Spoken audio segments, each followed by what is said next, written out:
I want to post the announcements first. Yep.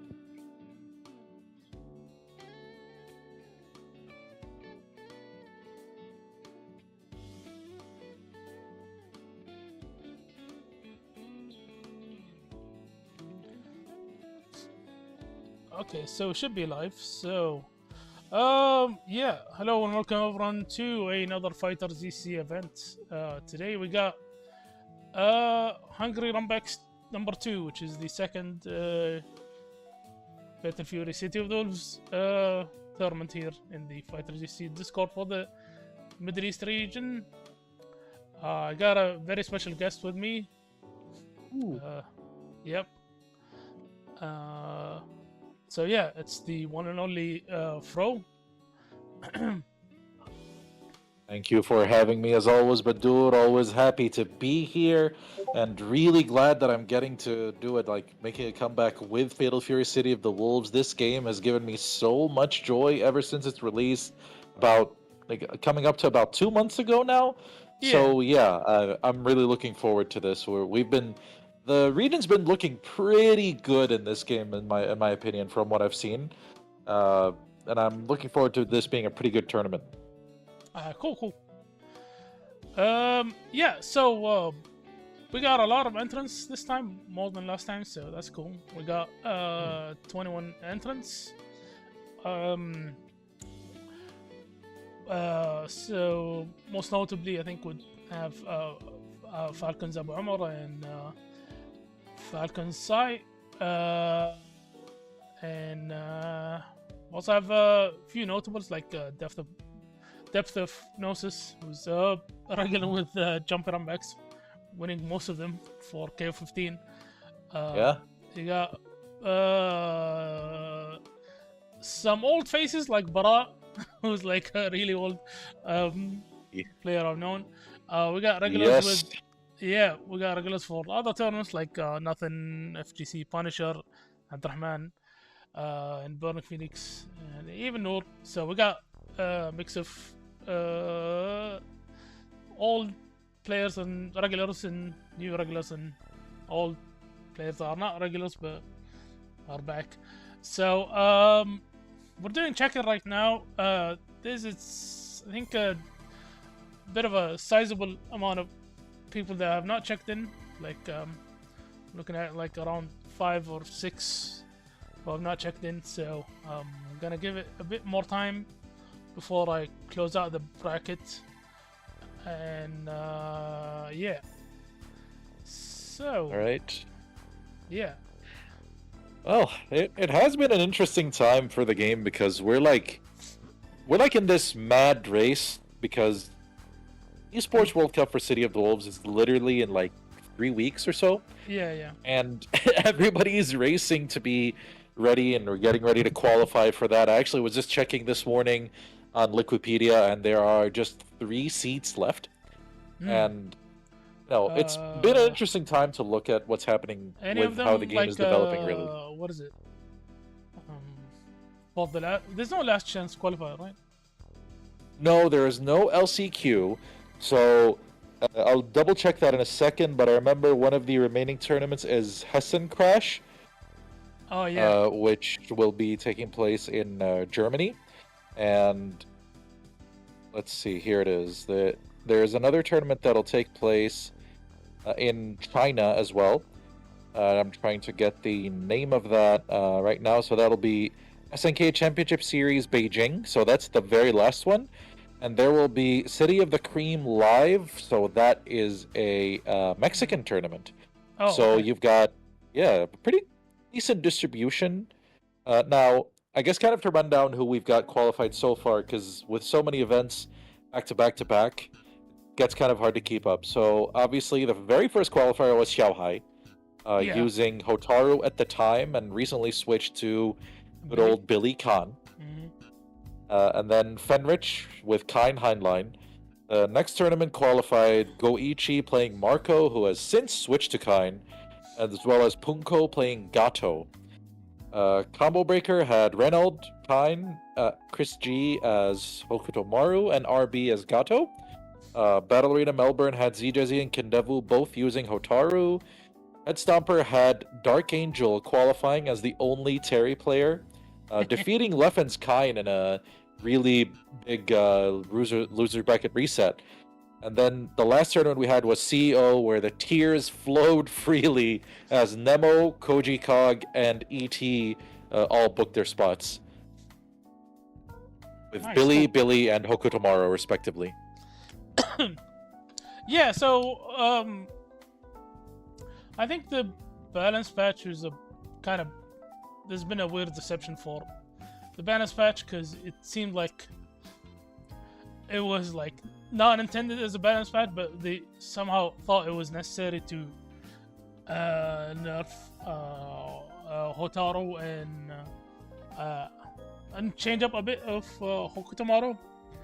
Yes. And obviously some bug fixes, but like it's odd because, like, I mean, yeah, obviously we can agree that Hotaru is like top 1 or top 2 or whatever, but this, I think her strength was not like a thing where like it was necessary for the game to be to change that, or else the game would be like kind of unplayable. I don't know. Cause yeah, I can see that. yeah, like the changes that she got would be like, oh, okay, yeah, this is reasonable, but that's not like a thing you would have to emergency patch out. Cause like it would be like a change that would be acceptable if it was like a regular balance patch that looked into all the other characters.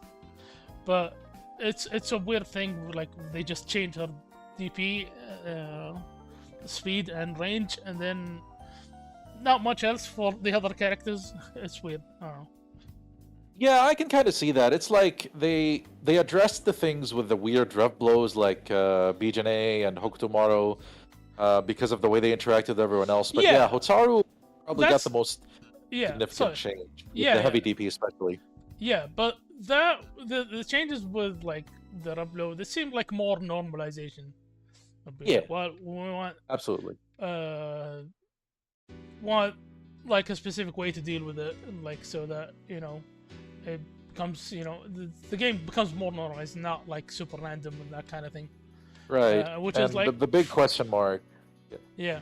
Continue. The big elephant in the room, obviously, is that Kain was left untouched, and he's basically the character everyone defaults to as if you ask who the best in the game is right now.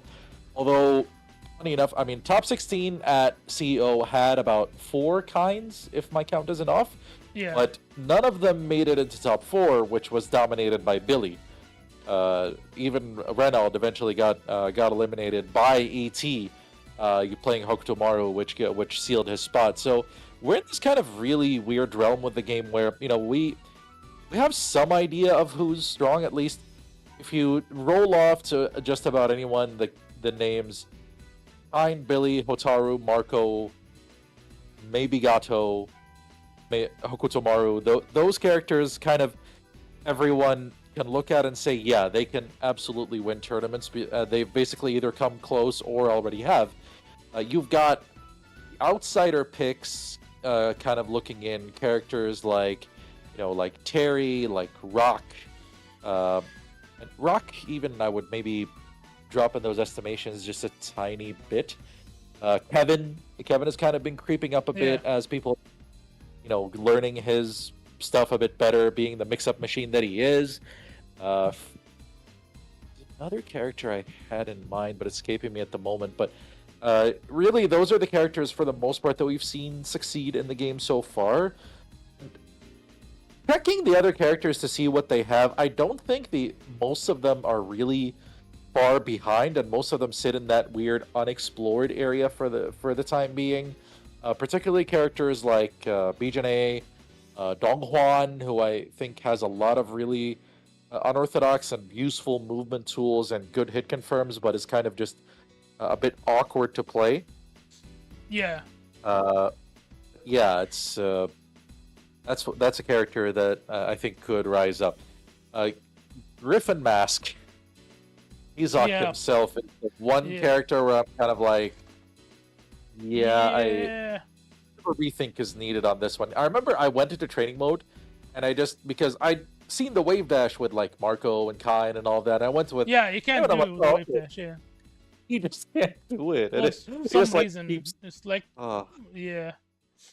So like, it's not just the wave dash. It's also you can't just like do a short dash into a command grab or something like that. Yeah. no, he doesn't have much mobility that is low on risk. Like he has to go for Yeah. hops. He has to go for jumps. He has to like use Poseidon wave. Yeah. Sadly, Feints there. Olympus over. You know, yeah. just kind of risky things. And he's the Gonna have one to character do- without a 4-frame button. Yeah, yeah. It doesn't have a 4-frame, really. That's As weird. far as I'm aware, he doesn't. Maybe close A, but he definitely his crouch A Alright. isn't. And another weird thing is that I know that in older games he had his crouching light punch was the good old grappler jab. He Yeah. definitely had it when he was King of Dinosaurs. But Yeah. here he just does like a dinky little elbow, and it's like just stretch out that arm, bro. Just stretch it out. Do the grappler jab. Yeah, so I'm gonna do DQs right now, sadly. So I guess it's because we Alright. gotta run it now. So yeah. Oh, so we're gonna we'll Yeah, I'm have gonna- a little refreshed bracket in a minute here. Yeah, yeah. That's right. I'm looking at Noor's name because I was playing with him.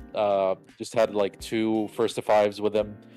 That Mhm. yeah, went fairly even. But you know, I think he's like this wild card in the bracket because nobody understands what he's doing. Nobody knows what is in that man's Yeah. mind as he plays. Like he'll do turnaround dive kick to bait DPs. It's like that is the silliest thing I've ever seen, but I love it.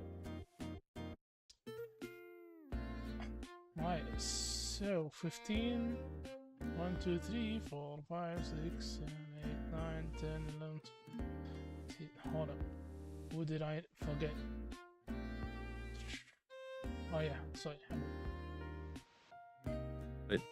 Oh, okay, that's Burning Phoenix. Yeah, so that's 14. And being said that those guys are, I thought he was checking them in. 14, and we got 14. 3, 4, 5, 6, 7, 8, 9, 10, 11, 12, 13, 14. Alright. Okay. Is this bracket finalized? Yes, I already like had it seeded, and just the I guess the culling didn't change the seeding that much. So, all right, so I'm gonna. Okay, so let's do that on stream.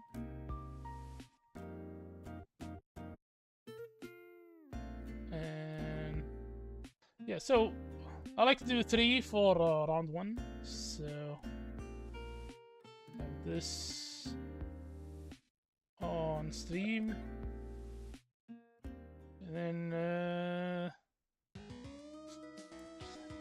yeah, match.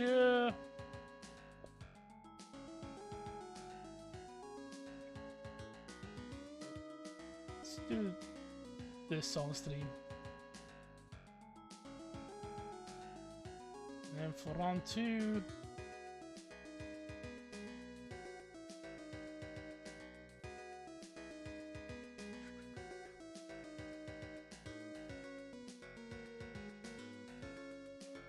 and obviously top 8 will be on stream. Sweet. Loser side.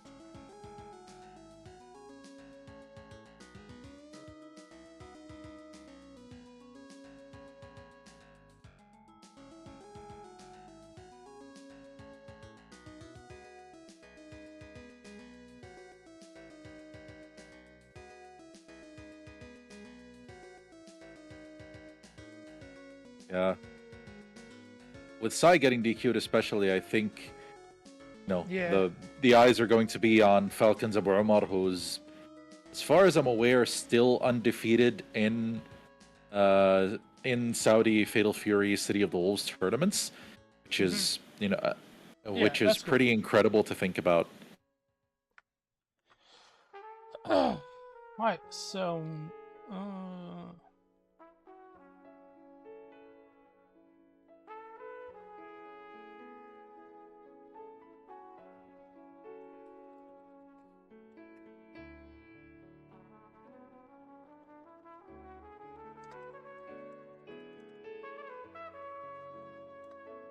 Okay, so we don't have a room yet, right? Yeah, I do have a room actually. Oh, okay. Yeah.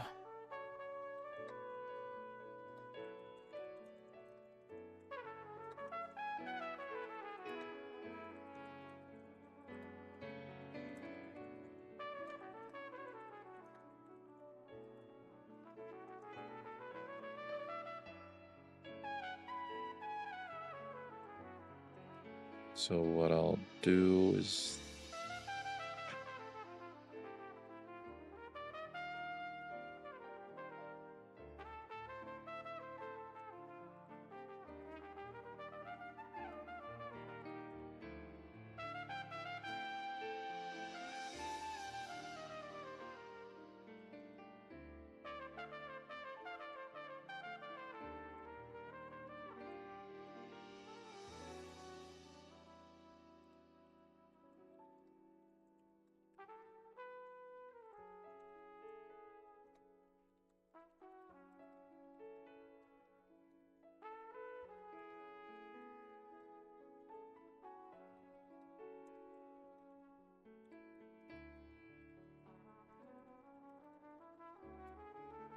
Ah.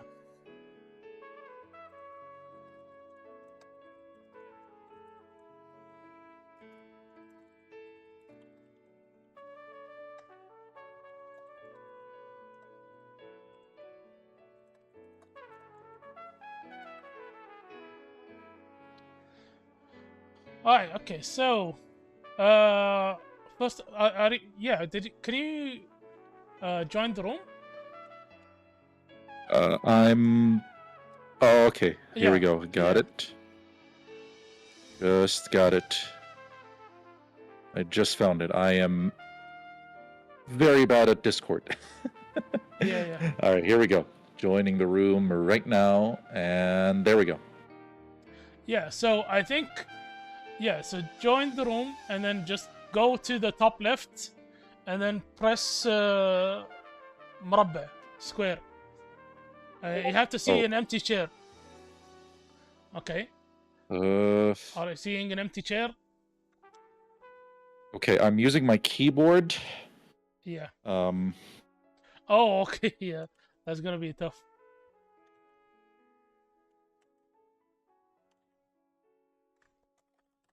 Okay, so hold up. If I change break status. Okay, there's the chair. Yeah. Is it an empty chair? I did it. Is it an empty chair? Okay. It looks empty to me. Nice, okay. Okay, so that's you over there? Yeah, that's me. Okay, that's you. The private up or whatever logo. Okay. Okay, so this way we should spectate at any point. Yeah. That is so confusing. All right. Is it an empty chair, bro? Oh, goodness. All right, so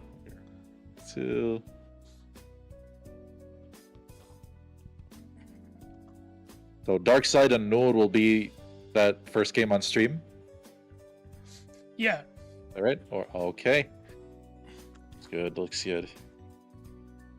So we would expect Noor to play Hotaru since he hasn't switched to Kain yet, since he thinks Kain's too boring.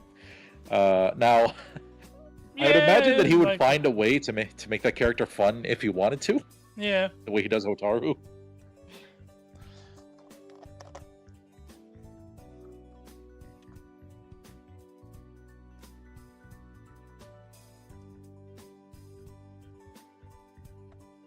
All right, that's the dark side. Okay, so Darkside is here, ready to play. Oh, Terry, all right. So it's a good thing, I guess, that I was just giving Noor practice in this exact matchup. Yeah. So 1st to 2 is gonna be the rules, as you guys could probably see up there. Darkseid is ready. Weltschmerz, or Nur, as we better know him. All right. Thank goodness for the chairs. Okay.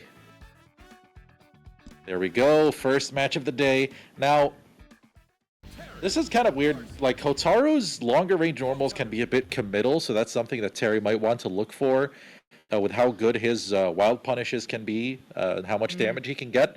Though Hotaru's no slouch in the damage department either. Alright, here we go. Yeah, that's very much a Nur beginning. Rev blow into DP just to kind of test the waters. Wild punish on the landing there. Not much going from it, though. Ooh, got crossed up. Good block on the other side. Right, that's going to hurt, but it will put him into SPG. The combo. Ooh, the nerves. Ooh. Yep, Nur will not allow you to have a gap on him easily. If you're not getting your punishes straight, he will have something ready to stop you. All right, some power wave feints. Nice. He could have caught with an EX Bird Knuckle, but it would have been pretty heavily scaled. All right, DP break on Wake Up. I kind of like that option from people sometimes. It is safe. Not invincible, but at least it will stop things like jumps and whatnot. Safe jumps and like that. Crack shoot. Oof. A weird hitbox of Crack Shoot in those situations. Not as good of an anti-air as it looks. Short super. There we go. The KOF genes coming in for Nur. He's not necessarily known for KOF, but he has been playing a lot of KOF 13 recently. All right. Short super there by Darkseid. Ooh, that's as big. That's big. Look at the damage. No SPG, but still pretty solid overall.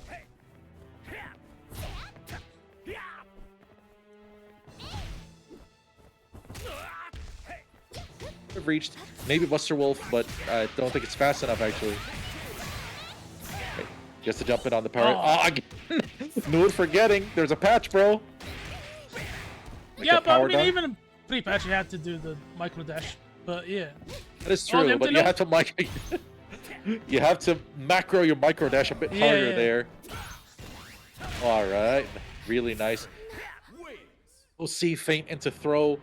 Terry, because he can do the target combo, the full target combo into feint to B+, or just one close C. That's like a nice mix-up he has. Great stuffing there of the normals. Immediately takes Nur out of SPG.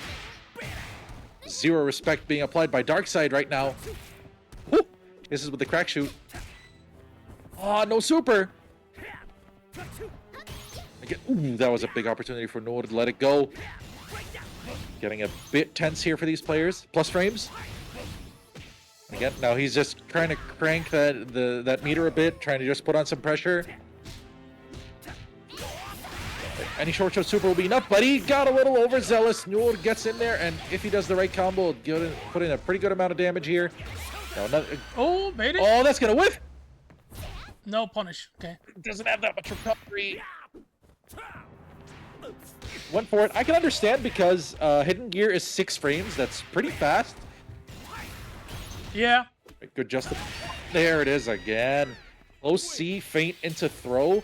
That gives Terry a really good plus frame situation. He could just do another close C by running up. If he feels like you're too afraid, he can throw. He could go for a hop. He could do a lot of stuff there, really. Yeah. Didn't stick out a button. I think that would have punished the fireball.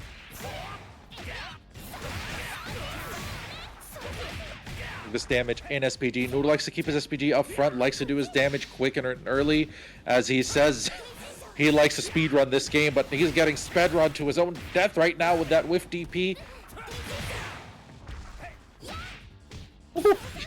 Where was he? And there's the rev blow. He just kept going there. Didn't break the palms. Just cool. Defend that. Oh, that's a punish. That's gonna hurt. That's gonna do it for the round there for Nur. Now, he's playing all right, but the risk taking for him has definitely put him into some pretty sticky situations here. Oh, he caught him trying to bait a DP, but Power Geyser is way huge. I keep saying, as far as Terry's level 1 supers go, I think Buster Wolf has almost no place in his game plan, to be honest, compared to Power Geyser. The jab. Oh, that's gonna hurt.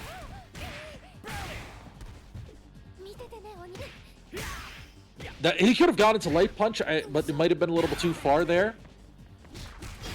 Ooh, nice empty jump low. He's be able to take a bit of damage here. Decided not to spend the super. The SPG still a thing. Just like that. Look at that counter hit. Oh my goodness. Not spending the meter to take a SPG ends up costing him. Set point for Darkside. Yeah, it's been a pretty strong start for him. Which air and short super eliminates the SPG from the equation. Oda still has 2 meters, so 2 good openings, something like that. Will do decent damage, but he doesn't spend here. Oh no, that is gonna do so much damage here. Not having the SPG might have been the difference between killing there. Continue though because it's too high up in the air, and another mix-up into throw. Darkside looking pretty good here. Pretty comfortable 2-0 in the end, to be honest. Yeah, GG's. Yeah, good stuff. I like what he's doing. I like kind of that he neutralized the chaos first, kind of then injected his own chaos into it a bit. I see. Who's that? Wait, is the room open? I don't know. Oh, is it not set to code entry only? I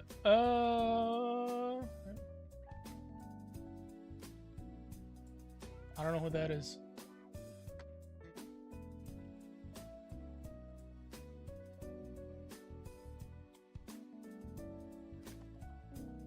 All right, well, we'll get that sorted. Yeah. I see.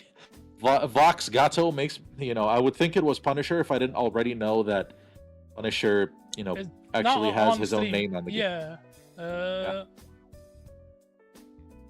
So yeah, that's 2-0 for Darkside. Next up is gonna be FRESCOO versus Burning Phoenix. Oh, okay. All right, but are we gonna have to sort out this situation first, or do I move to a different setup? I might need to make a new room, maybe. Oh, you can't kick people, or what? I mean, I can, but I don't know if the issue is that it's open, then that's gonna create issues later on, So may as well just. Right. Oh, that setting can't be changed halfway through. Yeah, no, because it doesn't seem like I can. Yeah, yeah, I have to. I'm just gonna make a new room, so just to make sure.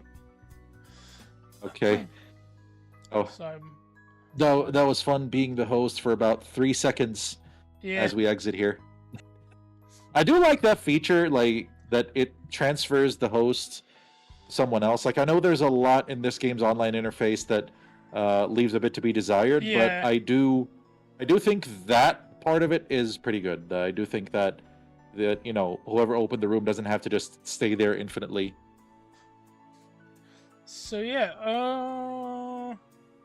what's it? Battle setting? No. Station setting? Is it stations? Yo, Fraser, how's it going? Salam. Ooh, alaikum salam, Radwan. Cross-platform 1. Big man. Man, we were discussing Kain on Twitter today, and I was called insane by both Freezer and Luigi Rosales for saying that I actually enjoy fighting that character.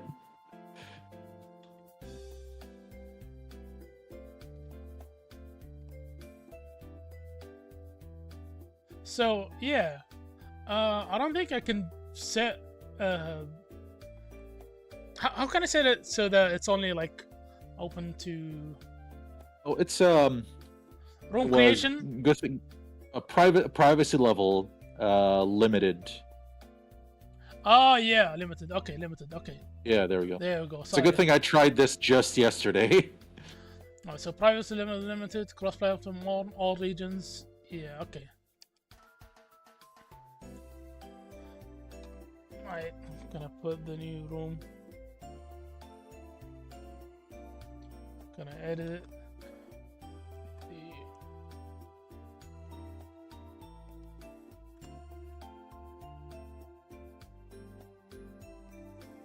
These long ass numbers.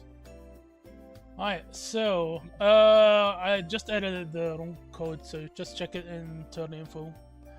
And I'm Okay. gonna call out the next players. Back into the game interface we go, and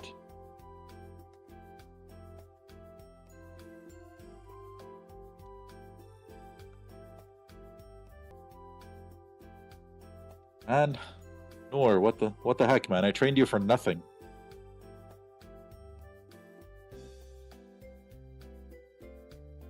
I'm just messing. Okay, empty chair. There we go. I always have to remember the empty chair. Yeah. You know, the more I watch this game, of course, it kind of matchup dependent, but apart from like character specific stuff, I think that the time you choose to commit to a button is such a huge decision to make in this game, just because of how brutal Wild Punish is. Like, Yeah. Wild Punish with a heavy normal in this game is devastating. Like you, whoa. Yeah. Is this actually who Burning Phoenix is playing? Yep. Oh, That's definitely a Burning Phoenix character, yeah. the Griffin Mask himself. All right, well, this is not the matchup he would have desired to come up against. I mean, this early any in the character matchup. because Tizoc Well, wouldn't be something you want, but fair enough. All right, let's see. Well, FRESCOO, I mean, he's been working hard at this game, grinding as hard as possible alongside all the other Kain mains in the region. Quite a few of them alongside KD to 79, Umar, of course, and Bara. They've all been working on optimizing the character as best as they can. So let's see what Burning Phoenix has here. You'll see he has to take the slow route in. Right now, FRESCOO closed the distance, depending on what happens here. Yeah, there's frame trap successful there. Kain's normal is also deceptively quick for the type of character he is. He's put SPG at the end, and I kind of applaud that decision just because, you know, he is going to take a lot of damage trying to get that close C, all 6 frames of it. Going to work. Now he has Rev Blow and Beak ready, but you know, looking a bit off the pace, and there's a lot to deal with here. It's so much to deal with in terms of the Schwarzflamme, the Schwarzrondo, and Kain's multitude of excellent normals. Yep, the jump D, one of the best jump pins in the game. How deep it hits at a perfect 45 degrees. FRESCOO looking good, clean, big damage here. He would have needed just a little bit more meter to get the double super. There's the kick. No punish possible, but yeah. FRESCOO always so accurate with the high dodge attack. I played him a lot. Oh, Okay. no. That is such a shame. Phoenix kind of letting a big opportunity go. He has to hyper defend this. No. He absolutely needed to do something like hyper defense. Yeah. Daedalus attack invincible or not? I don't believe it is. Because he would have needed to do something like hyper defense into super to be able to crack through that. Yeah, or just, There's the- I guess, hyper defense and then JD all of it so you don't get chipped out. Oh my! He's definitely getting a bit flustered with all he has to deal with. Understandable. Poseidon wave. Heavy Poseidon wave now. No punish on that, but still FRESCOO gets all the momentum. Was practically a perfect, honestly speaking.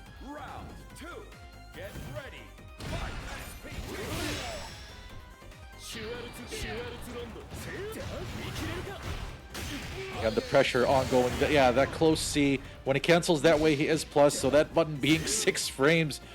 There's the 2C, but there was nothing behind it. Yeah, Burning Phoenix kind of showing signs of resignation here, to be honest. It's not looking great for him. There's the next setup, Schwarzrondo. Yeah. My guy just dropped the controller. He's like, I'm done. I can't do more of this. Yeah. It's rough. Like, this is, of all the matchups to face in round 1, Yeah. having a very ready FRESCOO with Kain is not the ideal situation for him here. Next up gonna be Ahmed versus Nothin. Okay. Ahmed 75.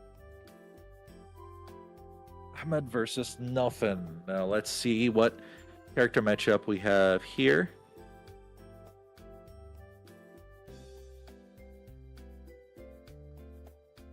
Is Soldier X one of the players we have in question here? No. Soldier X is haven't fought Bara yet. I don't know. Oh, okay. So that's a yeah. match we have coming in later. I did play him a bit yesterday as well. It's an off-stream match, so. Okay. Yeah, this is the last on-stream match for round 1. Okay. Yeah. Okay, I see Ahmed's hopped in, and we've got Gato ready to go. This is a character who initially kind of had some players thinking, he doesn't look that good. He's got some issues in neutral. Then people discovered mix-ups, and all of a sudden, he just shot way up in everybody's estimations. He also has some normals that may not all of his normals have the greatest range, leaving aside his excellent standing heavy kick, but his normals have really good hitboxes in the sense that they're very protective. They're hard to get through. And I think that's one of the key things and key advantages that Gato has. Nothin playing Terry, for some reason I want to say he has some kind of connection with Soul and Guilty Gear, but I might be misremembering here. Yeah, he plays Soul in GG, yeah. Okay, that makes sense, He plays yeah. Yeah. Alright, nice sweep there. Some hot pressure, goes into power wave, takes Ahmed out of SPG. Nice counter hit, Ahmed pressing buttons on wake up. Ooh, doesn't continue the combo. Still goes into the good old charging. And again, not going to be enough, but let's mix up maybe. Oh, what was that? Oh, I wonder what he tried to do there. That was... I think it might have been a light wrecker. Messed up the input. Might have been actually, yeah. You need Tiger knee it to not be in that kind of situation. All right, now you see Gato. You see how much damage he can do, and that wasn't even as much meter as he could spend. He's caught by the bird knuckle trying to advance. Nice pressure. Oh, that was a dirty counter hit setup. If Ahmed had pressed the button, he would have been knocked flying. The round wave, one of the things Terry players have been started using recently. Oh, that's going to be a block, and if he spends everything he has, he should be able to finish this. Oh, he decides to just go to the power geyser. I thought we'd see Hakyoku final attack being executed on stream, but hey. Gotta do things fast, Yeah. Red blow, yeah, he's minus there, kept trying to press buttons. Ahmed, his approaches in neutral have not looked strong right now, and Nothin is really kind of abusing that. Ooh, there it is, nice. There's the confirm. That's what you got to do when they're crouching. Go target combo, feint into D power duck break. Good pressure here by Ahmed. This is where he has to really go to work. Oh, that dash up was not looking crisp. Yeah, the movement on Ahmed's side is not looking quick enough right now to be able to use those situations. That's something Gato absolutely needs. Nice. Ooh, guard cancel. 6-6-6. All right. Chance for him. Depends on what he has next, but he's really fully revved up right now. Still 69%. Still fairly high. EP gets caught by the EOD, or rather, Rev Power Wave. Man, all these different names for EX. EX and KO, Rev here and OD in Street. Yeah, goodness. All right, back throw on the whiff there. That wasn't a straight punish, but still. All right, counter hit. That is plus there. Oh, you thought you were going to press on that. Again, with the throw, this is where Gato gets to go to... Oh, I don't like that stance activation. A bit too preemptive there by Ahmed. 6B, one of Gato's best normals. That was... I like that as a frame trap attempt and a combined confirm. But catching out of the air definitely ruined it a bit. There's the opportunity now, and he's going to be able to just go.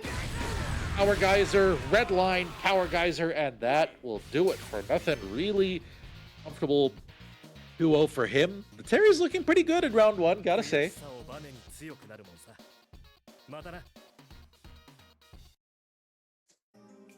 Yeah, so that was 2-0. Well, nothing. Yeah.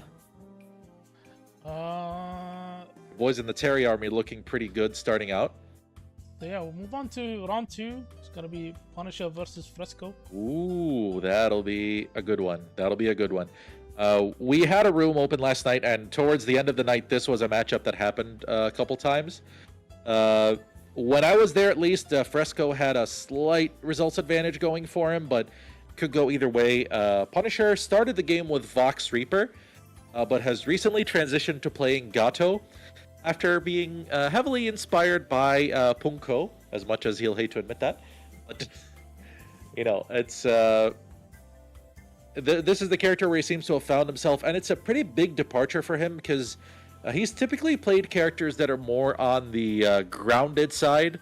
You know, he played Jamie, then Ken, then Cammy right now in Street Fighter 6, and obviously most well known for Giovanna and Guilty Gear Strive. But now with Gato, a character known for wanting to put you in the blender, mix you up, has reversal options, command grabs, a bunch of different things that he can do. Now, FRESCOO no slouch himself in the pressure and mix-up department, depending on the offense he runs when he gets the opportunity. Kain, in terms of raw mix-up, in terms of this absolute mix-up, may not be as deadly as Gato, but it's the fact that he can keep you in the situation for really long. Yeah, he can do multiple attempts, and like he can't easy like rev guard him away, be like shoo, go away. No. Be like he has the orders to keep let him get in for free. So, they are pretty good. As soon as he plants one, doing a DP break, like stopping a safe jump with a DP break is usually a good option because you just end up at -2, and that's not a bad scramble situation. Yeah. But you can't do that against Kain because you'll just get lit up by the Schwarzrondo. So you'll just get eaten up by that. Like you see, FRESCOO definitely likes to dash a lot, and for better and worse, that is an issue he has. Sometimes he does commit a bit too quickly to movement here and there. But okay, that's the heavy kick from Gato. You'll see that normally used a lot by Punisher as kind of main whiff punish tool. Ooh, the 2C.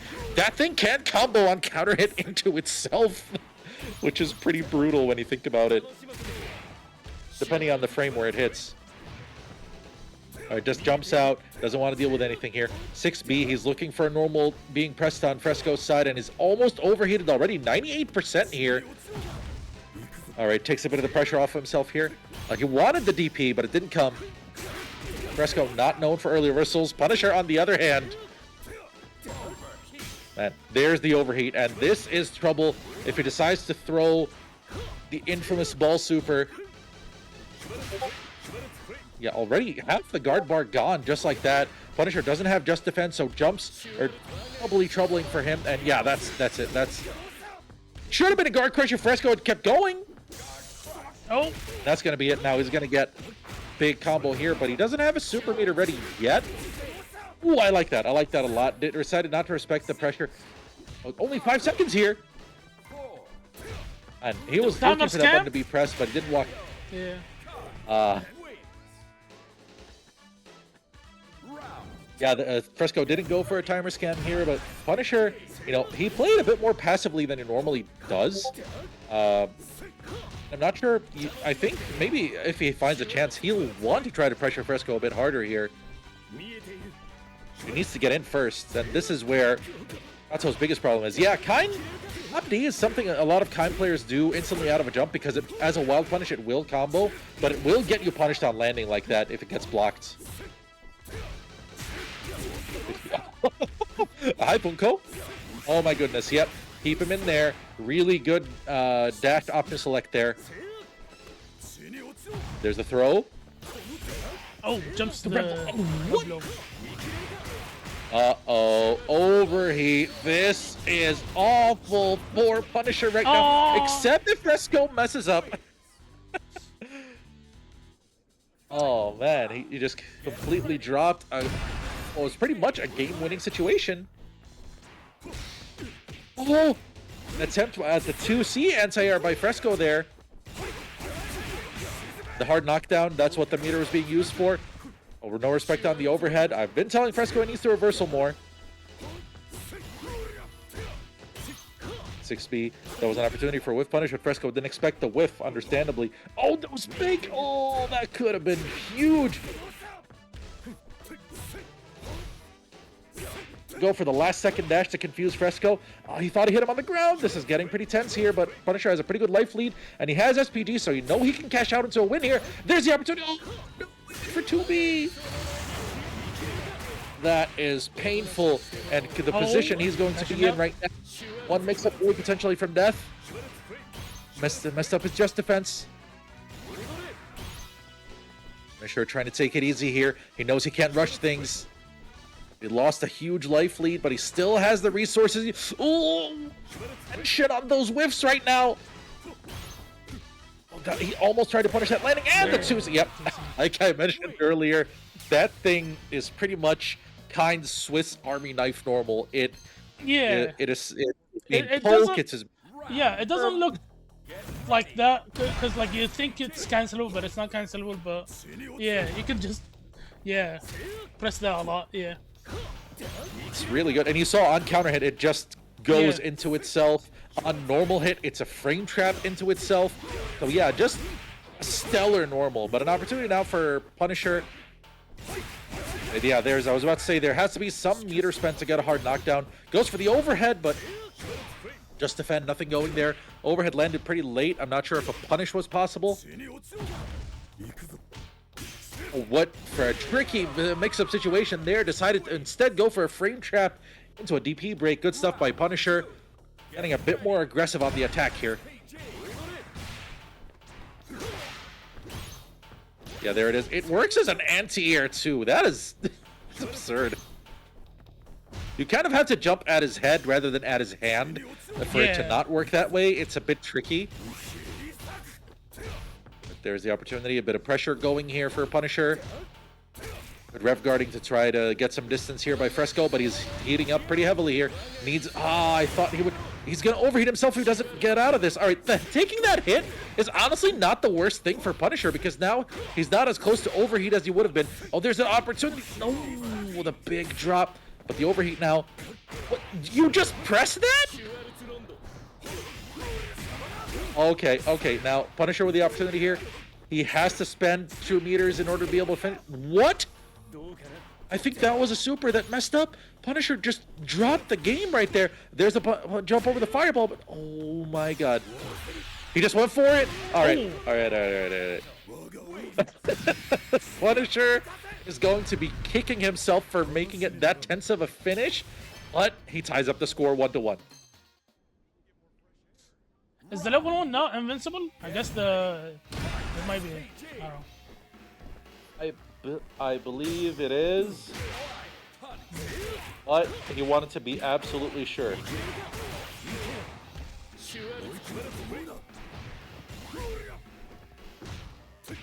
Right? Oh, punish on that, but he didn't believe in it completely. Kain's heavy punches can be punished if he doesn't cancel.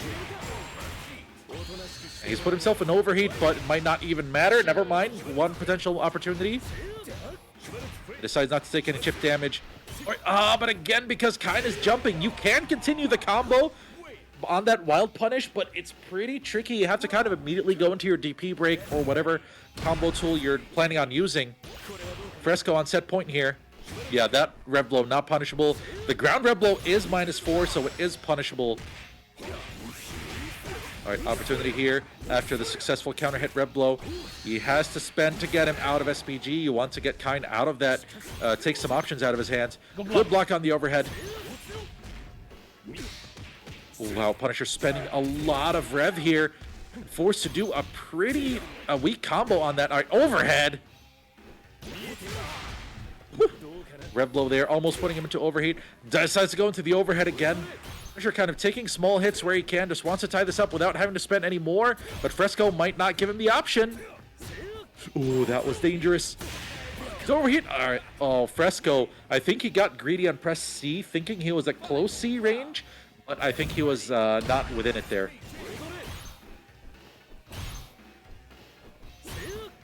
Closer up, that would have been punishable, I believe. Yeah, Punisher's not attempting any hyper defenses there. I went for a jab punish. This is an opportunity to... Oh my goodness. I'm going to stop talking about Punisher's opportunities because of all these drops. I think I'm cursing him a bit here. It's the cross-up attempt here, and FRESCOO still has SPG, but no additional meter. Got caught there, but no meter to confirm into anything. ODP break by Punisher there. He's kind of a bit off the pace of the decision maker. Oh my goodness. I think that was an attempt at something completely different, and that hurts. Absolutely has to do some just defending here. Ah, the trade, and FRESCOO takes it 2-1. Yeah, I think really it comes 2-1, and I think really the main point here, I think both of them played well enough, but I think Punisher's combo drops were really the big deciding factor in that set. A lot of opportunities, clear jump-ins over Schwarzflames, and really not getting much out of them. Alright, we'll be doing Tigerfgc versus Bara. Tigerfgc versus Bara, okay. Well, of course, you mentioned him at the beginning of the stream. This is a guy who I hadn't seen in literally decades, since the release of Exert's Sign. When, you know, I got married, he got busy, and we played Guilty Gear Accent Core together. We actually learned the game together under Shakir back in the day. And, you know, he played Eddie, so I was kind of trying to play Soul, and Shakir just kind of tells me, you know, if you're still not sure of your character and Eddie's being that much of a problem for you, just learn Baiken. And I was like, you know what, sure. And yeah, that was that. That became my character until Exert, when she was no longer Baiken. But anyway, so he's here, he's playing Kain. He likes the idea of set play, execution-based setups and whatnot. That's kind of his jam when it comes to fighting games, and that's why he's gravitated towards Kain. He's still kind of getting to grips with the nuances of this game's neutral. But he's been improving, definitely. I played him last night, and it looked better than he did when I saw him last week. Now, Tigerfgc, I'm not familiar with. Is he a local player from the region? Yeah, from the region. He did pretty well in the last, I want to say, the last 100 unbacks. He did decently, so yeah, so that's exciting.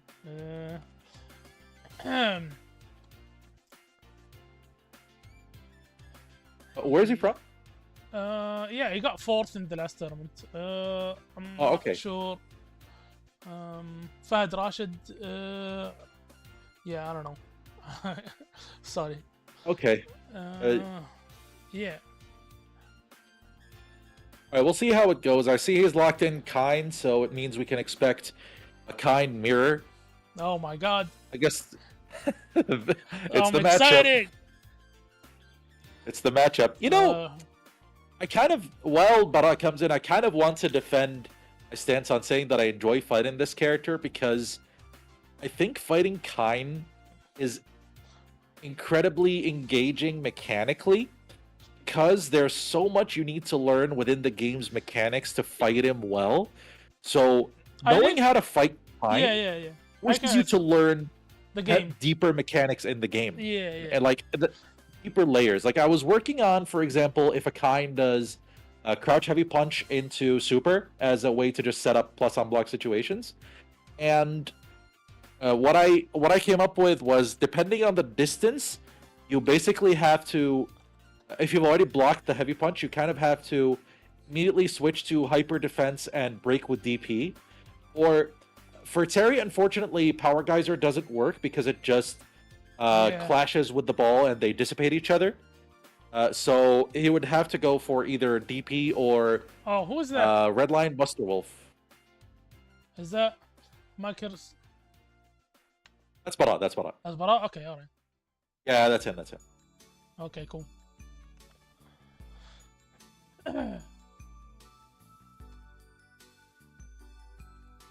All right, Tiger has locked in.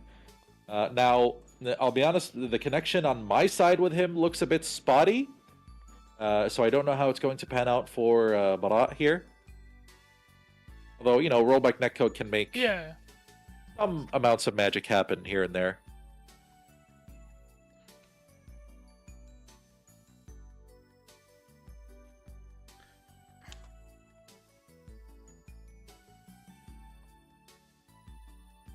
Yeah, playing this game has been an absolute joy every time I get into it. It's just so much fun, and there's a lot to learn all the time. And also because it's a game that just kind of drops you into situation after situation and asks you for like super quick decision making. Like the pace of decision making in this game is really, really high, and I think that's something I really appreciate. But it's high without being like a super overwhelming, crazy mental stack in the sense of just choose a decision and get it, a la some other fighting games on the market right now, which they're good in their own way. But anyway, here we go. All right, the first rev blow is struck, a key tool in the zoning battle. There we go. Oh, the jump deep. Oh, I like the attempt there. Yeah. Right, the setup, Schwartz Rondo there. Is Bara gonna bite? Oh, we got caught. That could have been a combo. Yeah, that's Kain. He can. That's the thing. Again, why he's so dangerous. Right? Bot needs to not drop this. All right, decides to go for a setup. I didn't have a good enough combo there to keep going into the Rondo. Tried to press buttons, but Tiger is gonna take that first round.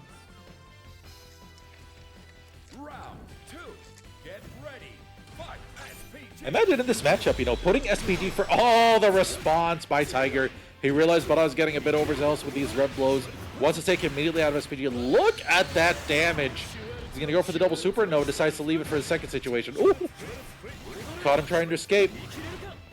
He didn't cancel there. He needed the flash kick.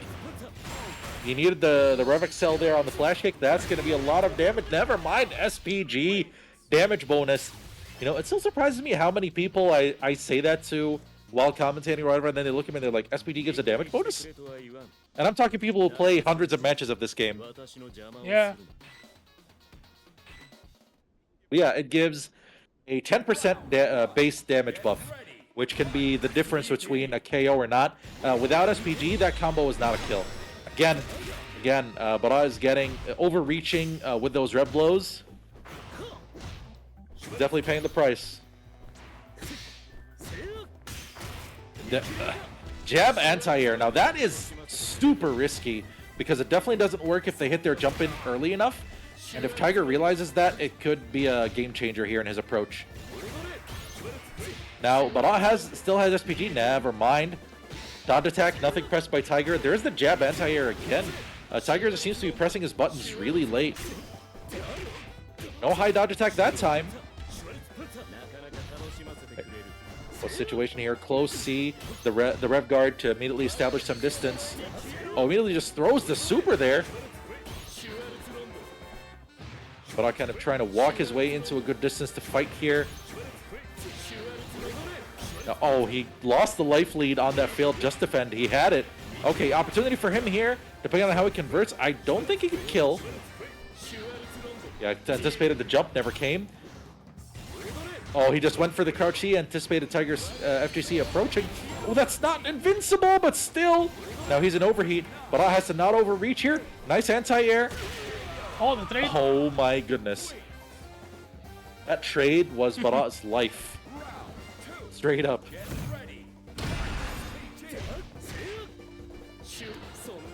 There's the crouch C. Oh, never mind. Just throws a Rondo.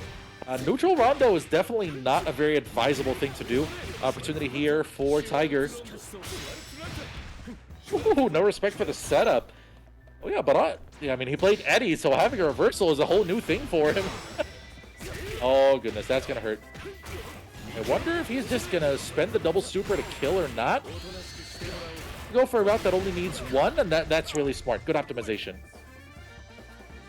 Man, you gotta... You look at Kain kind of just adjusting his collar, adjusting his tie, and be like, yeah, I'm just having a good time out here at everyone else's expense. That's a hard knockdown. He can go set up off of this. Decides, I think he tried to bait something there. And nice combo into the red blow. Ooh, that was pretty nasty there, but not much going for it. Tiger again rushing in. That's going to be some heavy damage. Never mind, decides to go back to the setup. Rondo setup here. Close C, counter hits Barat. Trying to press a little too many buttons, and Tiger is going to take it and advance.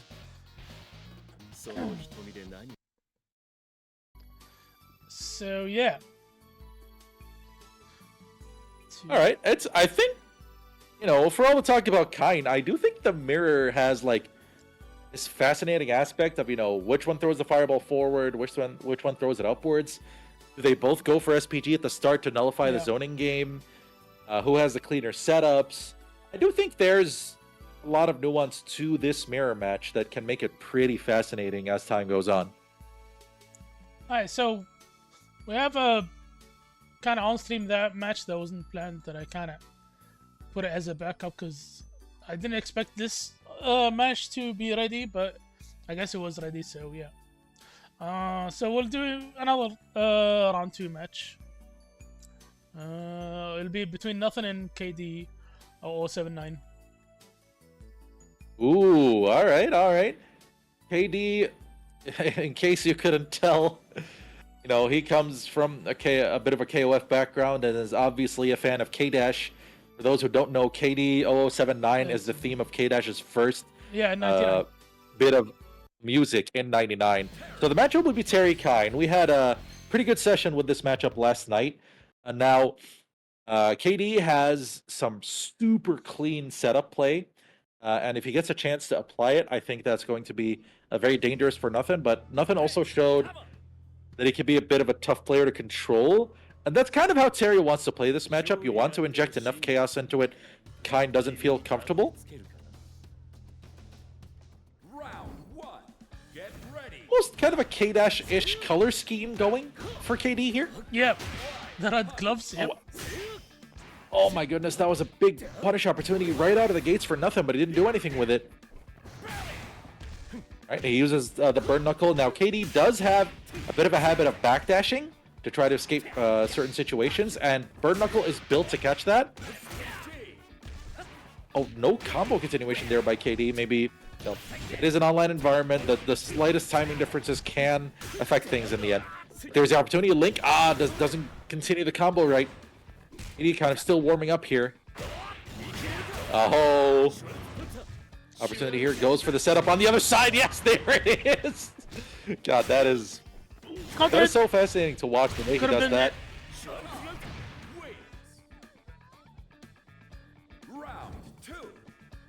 Right, good stuff there. Good start by KD when he got going. Oh, is that? I'm not entirely sure what he was looking for with that there. That's an opportunity now for Nothin to do some damage, but KD immediately, yeah, that's what I'm saying. You sometimes just need show that you're willing to do that just to make them. Oh, that's huge. Depending on what he spends here. Yeah, a kill wasn't possible. Or it would have been pretty tight to do the double super combo in the corner. But yeah, he's going to push him into the Rondo and overheat him. That's might be it. Yep. Never mind. He didn't even get to survive to see the next setup. That SPG damage boost really going to work for KD. That's, you know, his line play is incredibly clean and very accurate. You saw that there.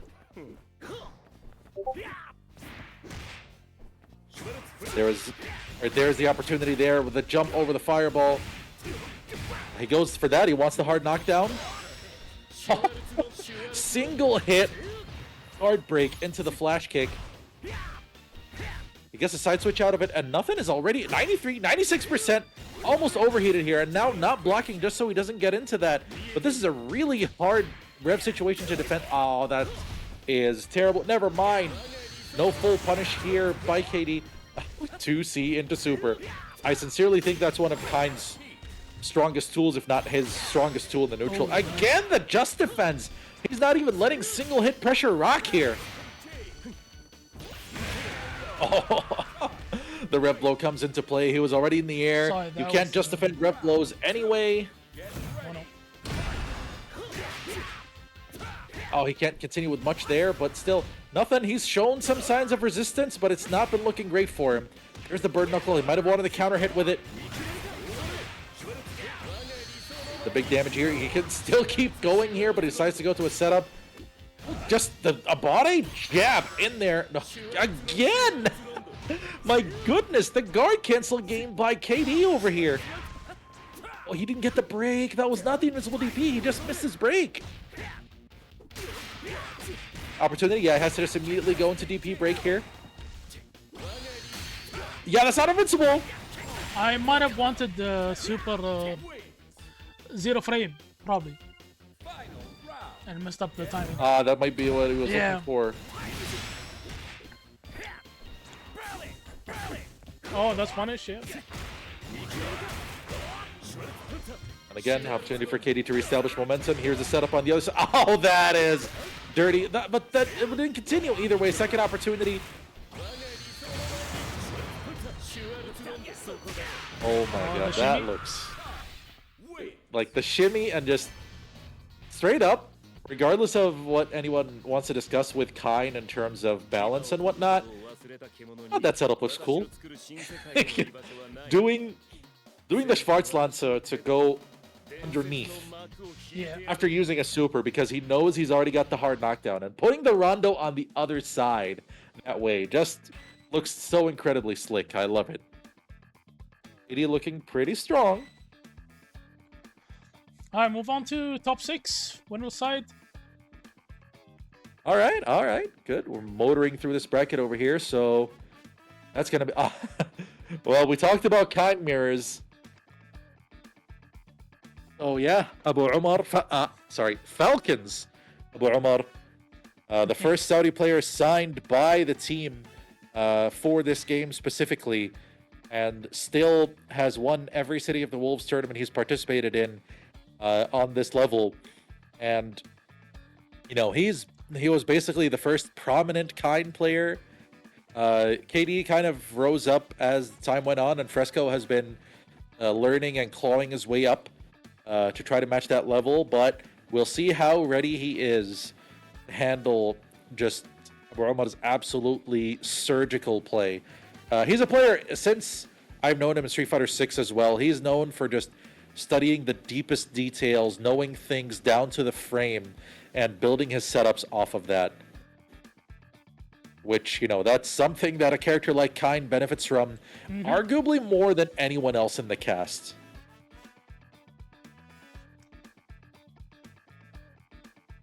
There are other situations in the game that kind of can have more of a feel-based approach to them, but against Kain, his situations are can be so airtight in terms of how he can approach them and what he can make you do, what he can force you into.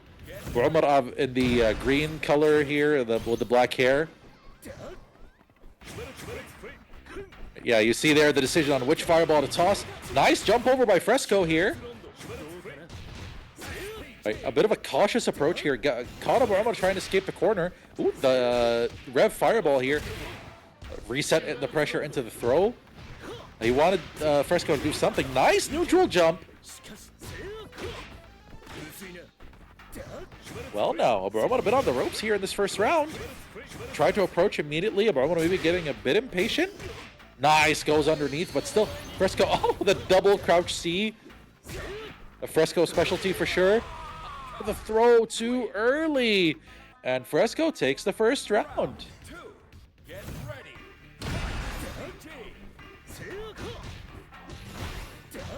Well, now. All right, yeah, FRESCOO spending a lot of rev, but also cranking up. Abu Umar is on his way. No answer here, but Abu Umar here looking a bit off the pace. But there's the jump B just to catch FRESCOO, stopping him trying to come in. Again, it's the longest forward-reaching jump normal that Kain has. Gets caught here. That's a hard knockdown. Oh, messed up didn't get the link. No continuation there. He had the counter hit too. Ooh, that was close. That was very close to being a catch on the landing of that fireball. Yeah, FRESCOO playing so cautious and so well. That could have been huge. Oh, he's an overheat, depending on what hit him. No super, and never mind. Yeah, the counter hit. Look at all that damage just for that. Of course, being an SPD. Whoa, wake up, walk up, throw. Yeah, Guts on this man. Yeah, when you read that the opponent is baiting your DP, you can just walk up throw. Yeah, that is a true thing you can do. Oh, FRESCOO, there's the opportunity, but it doesn't go that way. Oh. Still with the successful frame trap, and FRESCOO. Nice 1-0. Well, now. FRESCOO takes game 1. Just the kind of shake-up the set might have needed here. Abu Umar kind of not truly establishing a clear advantage, and there are some errors coming out here. I'm not sure what's happening exactly. All right, there's the opportunity. The punish on the fireball. He should be able to get some decent damage on this. Tried to go for a cross-up setup with the Rondo. Oh, a complete whiff on the crouch heavy punch there. It puts FRESCOO in a lot of trouble. Oh, just gets out. He's like, just 2C. Oh, there it is. Yeah, you got to be careful of your jumps there. And I'm slowly waking up. Getting back into the swing of things. FRESCOO still looks pretty solid that first round, but Umar definitely looking a lot cleaner. Yeah. Alright, continues with the pressure. Wow. It just keeps staying. Plus, he went for the throw reset there. Counter hit. Well, if he was a bit closer to landing, might have been able to continue with the combo there. That's going to hurt. That's going to hurt. Oh my god, it's still going, guys. Oh, that should be it. Low empty. I think continues the whole combo. Never mind. That just goes for the super. He puts up armor on this PG though.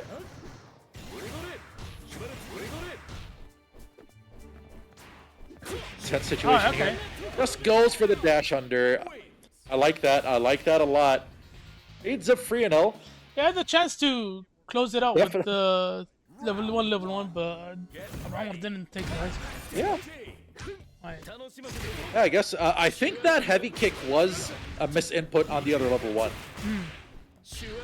Actually, no, wait, that's a punch super. Never mind. What am I saying?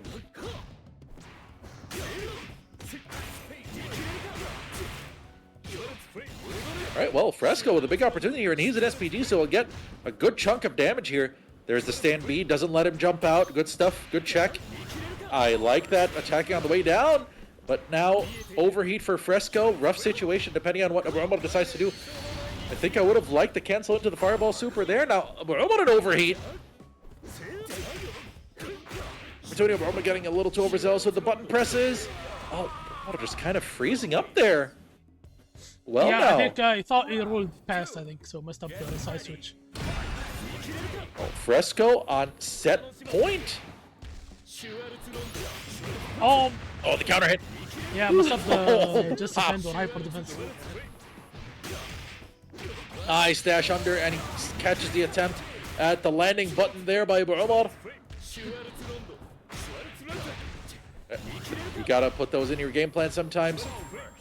Immediately puts him into overheat, but Umar still pretty high on rev himself. There, that is gonna be the guard crush. Oh, didn't get it. Ooh, that is a huge potential momentum swing!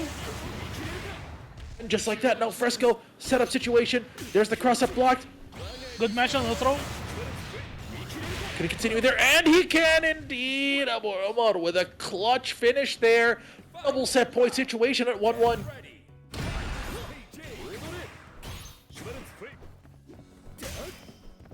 There's the counter hit. Goes for the throw, tries to calm the situation down a bit.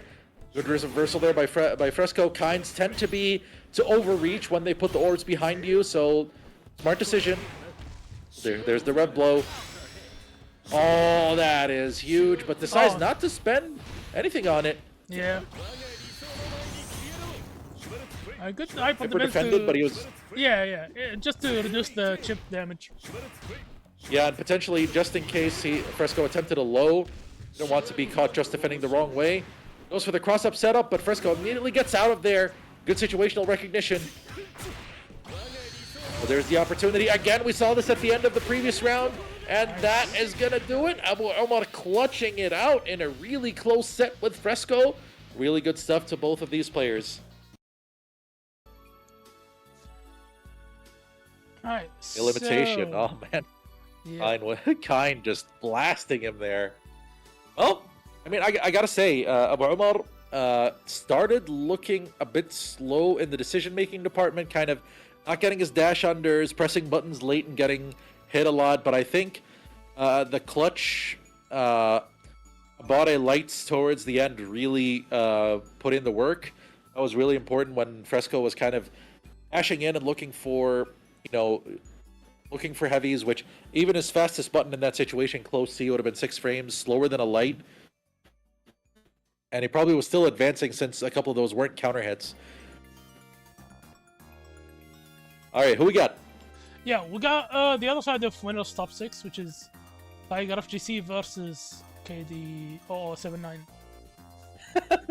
Well, that's a matchup you haven't seen in 1 minute. So it's gonna be the Kain mirror again. Now, you've seen the contrasting styles. We're definitely gonna learn a lot about the Kain mirror in this tournament right now. But I think what I'm seeing right now is just the variance in styles between the different players. Kind of just KD kind of plays super fast paced. He's the most setup oriented of the 4, I would say. FRESCOO kind of the one who likes kind of to play grounded, especially around the crouch heavy punch the most of them. Tigerfgc, I'm still kind of getting a read on what he enjoys doing. Abu Umar more about being mobile, making sure that you get into good positions on the screen and go from there.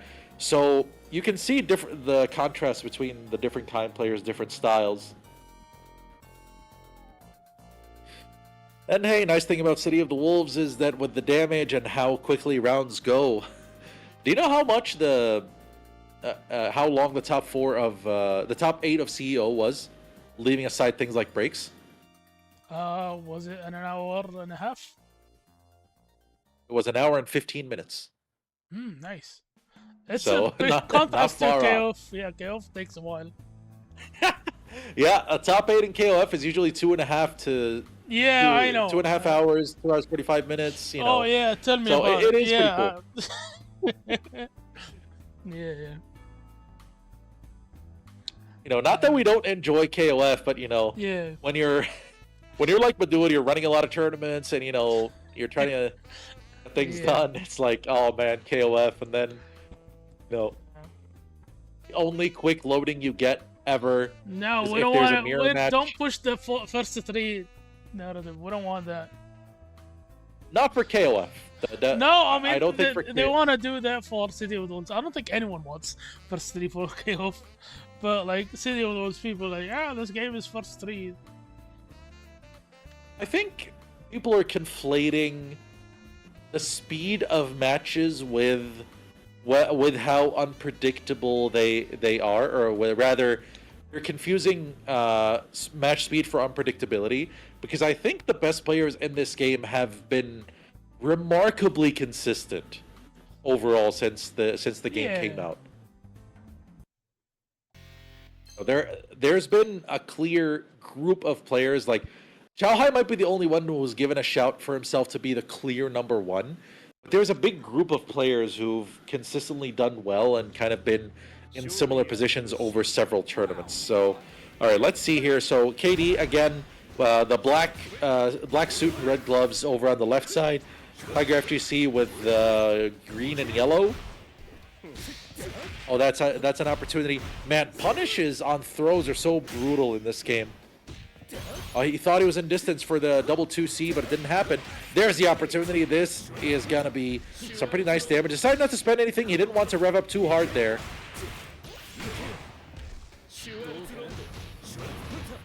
Opportunity here with the setup. Decides to push him into it. Keeps the plus frame situation just because of the orb.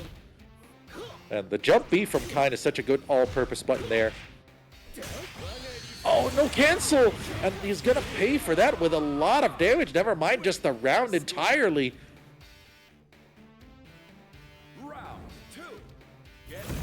Well now. All right, round 2, here we go. Yeah, it's so mind-boggling to me that Rev Fireball can just put you into a hard knockdown if it catches you out of the air. But yeah, Rev moves are a forced hard knockdown. Oh, nice. The pop. Yeah. Oh, I like that forced explosion by Tigerfgc just to kind of tell KD, no, we're not going to engage yet. Sit there for a minute. A nice button on the way down there to prevent the landing punish. Opportunity here for Tiger. Try to push KD. Ooh, all right, all right. Yeah, that's something Kain's will do. Oh, no orb set up there. Try to go for setting up something else. Yeah, you absolutely have to hyper defend to get out of that situation. It's not an airtight pressure situation to see into the fireball super. Wow, a body jab got him out of there. If Tiger FGC had meatied right, that could have been brutal, but KD kind of fighting back. Jump D. Wow, catches way up there. The FRC again by Tiger FGC. Not the heavy punch you usually see. Oh, there's the opportunity, but decides not to spend. He wasn't in a bad rev situation, I wonder. If there's another opportunity. Tiger FGC one setup away, decides to go for a throw again. Just guard cancel into the rev blow. Oh, that was a huge whiff by K-Dash. Just throw the fireball.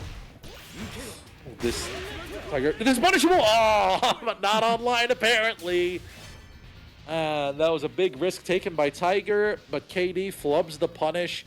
It is pretty tight punish to get. You have to be really on point. I haven't managed to do it online. I'm fairly consistent with it offline, but online it can be pretty tough. All right, so we go into game 2. Tiger taking the first game here over K-Dash. Right, that was the hop B, but the jump B over wild punish, but he wasn't close enough to get anything out of it. Oh, and again, he's going to juggle him with the normal fireball, which gives them the opportunity for a quick wake-up.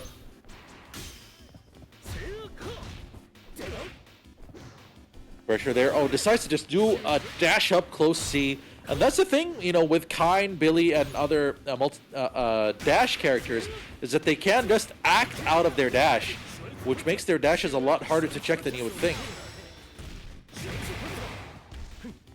The roll bounce on the rev blow. Brave decision there by Tiger, and he's an SPG. Puts K-Dash in SPG. He doesn't have enough resources, just put him out of it. Wow, the wake up. Wow, he just took both of those orbs. That was some persistence there by K-Dash, but he spent a super meter for it and his life. Bit of frustration bubbling to the surface for him, perhaps. He wanted a button there. Kain's will do the flash kick break there as a poke. It is really good, has really good range, and can stuff a lot of pokes more than you'd think. Really good neutral jump there to catch the jump. You can see the recovery frames on the throws. Oh, yeah, not quite enough hit stun to be able to continue there. This is huge, though. Tiger looking very, very good. And there's the throw, and that's going to do it. Tiger with a really good 2-0 here.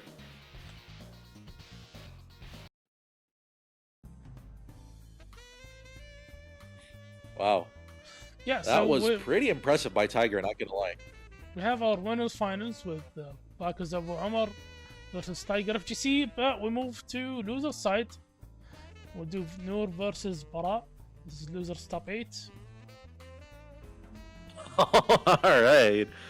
I wonder if Bara can contain the chaos here. That'll be his big challenge. Now, when he plays against me, now I'm not as chaotic of a player as Noor. So he tends to be able to read reversals pretty well when he fights me. I don't know if he's going to be able to do the same with Noor's Abare play. Yeah, now it really depends. Yeah, Noor does do the DPs, I guess. I don't know. He does a lot of DPs. He'll do them in gaps. He'll do them on landing. He'll do dive kicks. He'll do turnaround dive kicks to bait DPs. He'll throw rev blows consecutively. He did. We played earlier, and he literally did 3 just raw DP breaks on block against me for no reason. Like, he just did 3 DP breaks in a row on block. I don't even know if he necessarily knew what he wanted with those, but he just, you know, his explanation was just because.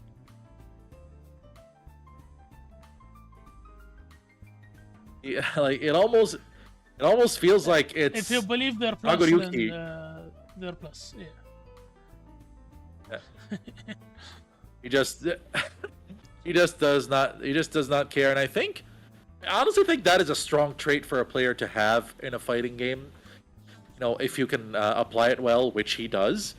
Like, having that ability to not be afraid to try risky decisions, like, a player who does that and who wins a lot is actually who I consider the best Terry in the world right now, Dark Angel. If you watch him, there's some stuff he does that is mad risky, like just crack shoots in neutral, different types of pressure, DPs, confirming with far heavy kicks into power geyser, which, far heavy kick from Terry has a lot of recovery frames, but he just finds a way to read the flow of the match and find how to use those decisions in his favor. So I do think that is a good trait to have, honestly. Can't play by the book the whole time. Yeah. What happened? I'm not sure. One kind of came in here and then stepped right back out. All right, so there's Barat. They're taking turns. They're kind of playing the footsie game right now in the room entry.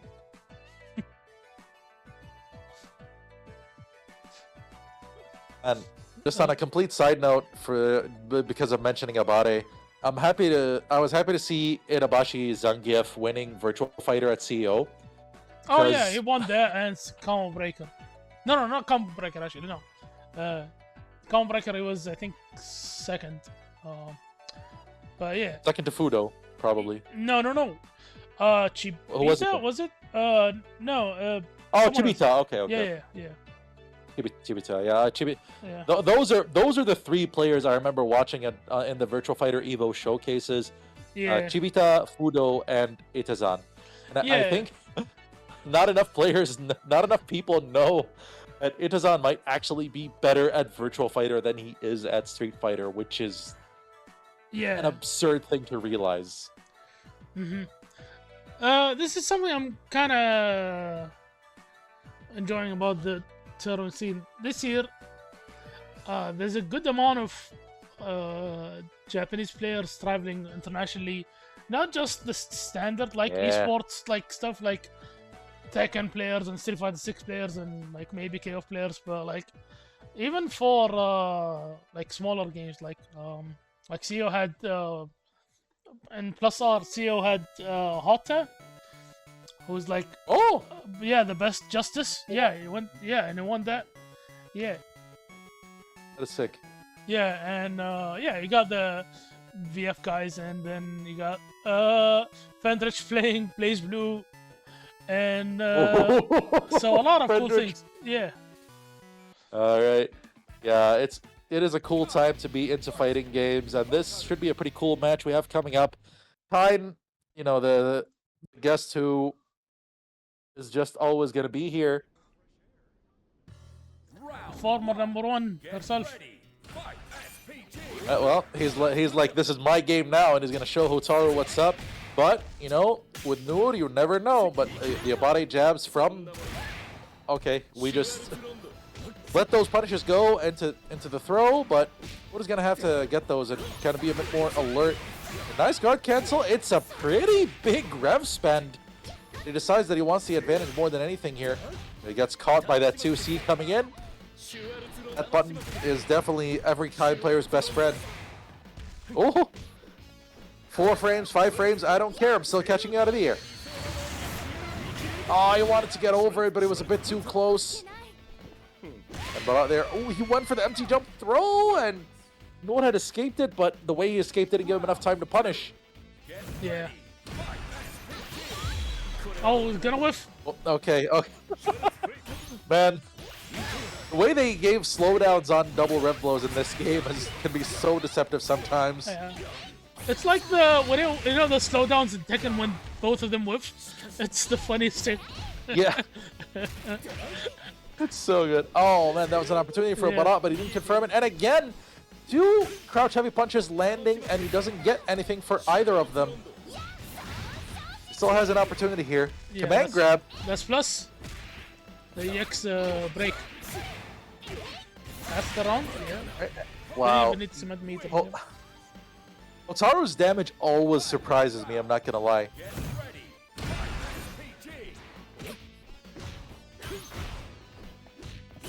No DP anti-air there.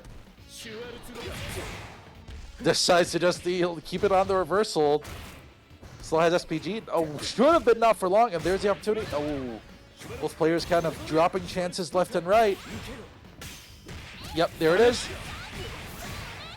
Oh, and that is a beefy punish on the red blow. Again, Kain, when he hits his red blow that deep, is -4, so you can punish it. The opportunity doesn't go for the double super, decides to just go for a Rondo setup instead. Oh, punishes the throw. Oh, that hurts!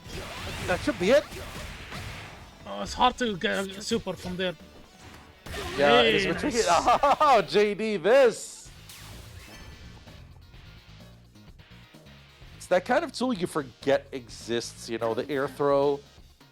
In a more grounded 2D fighter like this one, yeah, like you kind of forget that they exist. Yeah, like but it's also Street Fighter. No, yeah, it's a character specific, and it is very strong in this game because of that. Hey, yep, stronger start by Noor this time after taking the first game here. Sure. Oh, and there's a DP break, really good stuff. But I'm not trying to combat it with a just defend. And again, there are a lot of counter hit opportunities coming Barat's way, but he still doesn't seem used to confirming them well. There's the chance for him, though. This is a hard knockdown. Rondo over here. Backdashes right into it and right back out. I was like, oh, wait a drop the combo. That is deadly, and Barat definitely getting a pretty solid punish here.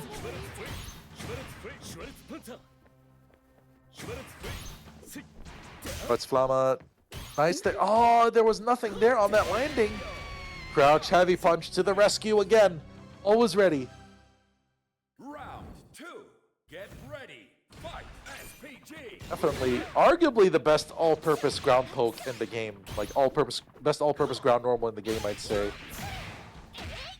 There's the chance though. You see how long that sequence was before the rev special started getting involved. A lot of damage here. The way down, and Noor trying to press buttons there on the landing and getting punished for it. Ooh. That is a shame for Barat. Big opportunity drop there, and a lot of meter gone, and he's an overheat to boot.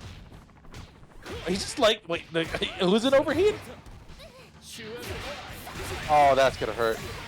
Definitely threw that Rondo at the wrong time. Messing up the dive kick follow-up there. Goes for the cross-up though. Light, and then there would have been the palms. Final round. Get ready. Good here's Noor. Great high dodge attack, and that's going to be the knockdown there. But Barat, again, the crouch heavy punch without confirm has been the bane of Barat in this set, honestly speaking. A lot of dropped opportunities. Oh, we just, all right. Missed the hyper defense. Oh, delay cancel into the rev blow, catching Noor off guard, and Barat ties up the score 1-1.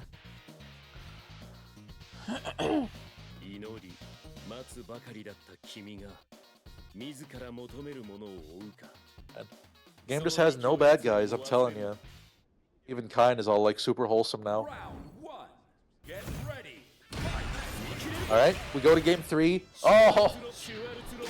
He decided, alright, you just defend the first part, you're not going to be allowed to get down. High dodge attack. Nice, gets him on the landing and close aid to close. Another drop by Barat.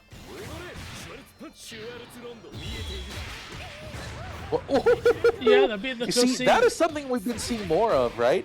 Like people just high dodging close normals, high dodging neutral pokes.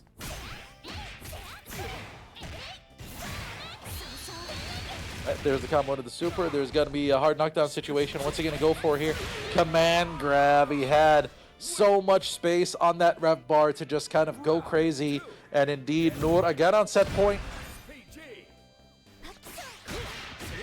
Great jump there by Barat. He needs to really just maximize this opportunity. Never mind.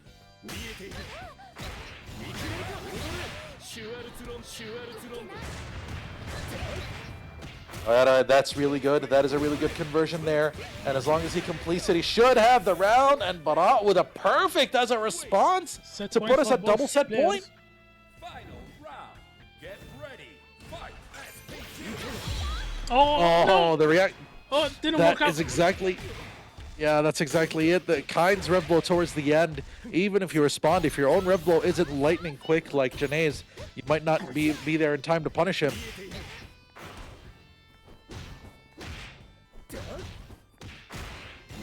Pressure. Oh man, the rondo is gonna land on it. Still, the combo's still gonna keep going. Oh, never mind. You get in this corner right now. Can Barat get out of this? He still has a super. Never mind. Who needs a super? He just throws it. Oh, Messes up and just defend, and that's gonna do it. Never mind. Dropping the opportunity to finish the set. There's the 2C. Again, and there's the upwards fireball. Catching Noor, trying to jump in. Ra eliminates Noor, advances with a 2-1 score. And start of the day was looking good for the Terries. The Kains have come back on a rampage since that point. yeah. So that's 2-1 for Barat. Indeed, and well, We'll move on to the other side of losers top 8. You see Punisher versus X-Uni.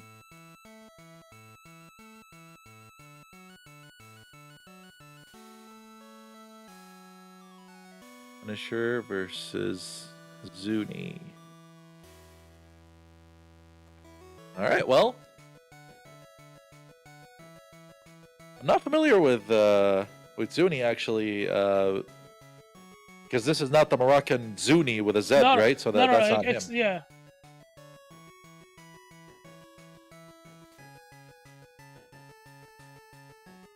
Well, Punisher, we've already seen him earlier with the Gato. Just waiting for Zuni to make his entrance. And obviously for Barat to vacate the setup. Gloating a little too hard in the wind there, just kind of sitting there like, yeah, I won. I'm sitting in my throne for a minute.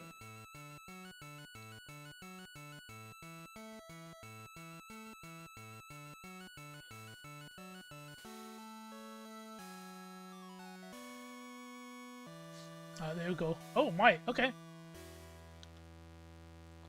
Mai Shiranui, a character who's, to say the least, not high in many people's estimations in this game right now. Yes, all her Except stocks for are Street Falcon's- Fighter 6. Yeah, I think that's the problem. She's spoiled people there. Yeah. But Sai thinks she's very good. Like he thinks she's horribly underrated. We'll see how it pans out here for Zuni though. Round 1. Here we go, game 1. Fight. SPG. Punisher Gato, Zuni, Mai. Yeah, Mai does have a DP break. It's a pretty nice tool for her to have. She is an SPG. She does have some wonky ranges for combo conversions, though. And he's going to spend that. Did that take her out of SPG? No, the sparks are still there. Never mind. Oh, he doesn't convert after the overhead. Yeah, Mai's Farsi. Pretty good button. Yep. 2-hit close D, which basically functions as a confirm in and of itself. Oh, he got hit trying to move. That's going to hurt. Now, Punisher pretty heavily revved up, so he wasn't able to really force that situation anymore. Oh, DP, no respect. Opportunity here, plus frames. No super! I'm pretty sure that was an attempt at a super there. Alright, Zuni trying to stay patient here. EX Kachosen. That doesn't drop on your head. Oh, the jumping jab, air to air. He tried to escape the situation with Mai's air command dive, but it didn't quite pan out for him. Pretty close first round, all things considered. Ooh, throw. Decided not to think about the cross-up, just throw to get him closer to the corner. Oh yeah, Mai's red blow, not the biggest forward range. FRC onto Yuembu. He thought he might catch him on the ground there. I like Zuni's kind of methodical style here. Oh, yeah, Shinobi Bachi break, but not much going. Oh, got the just defend on the wrong hit, maybe didn't feel like trying to do a guard break there. Punisher, the throw's gonna do it. Zuni just kind of not really allowing Punisher to ever get started that round. Ready. PG.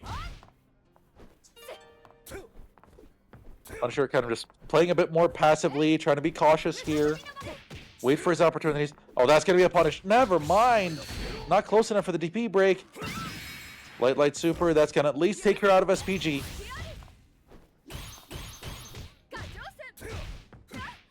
Gato sent, not much going there. So Punisher looking for the opportunity. Zuni, what I like from him is there's not a lot of wasted motion. As I say that, there's the whiff. Punisher can definitely take this to the bank. If he spends all the meter and goes into a super, this should be it. Crack that neck, take the game 1-0.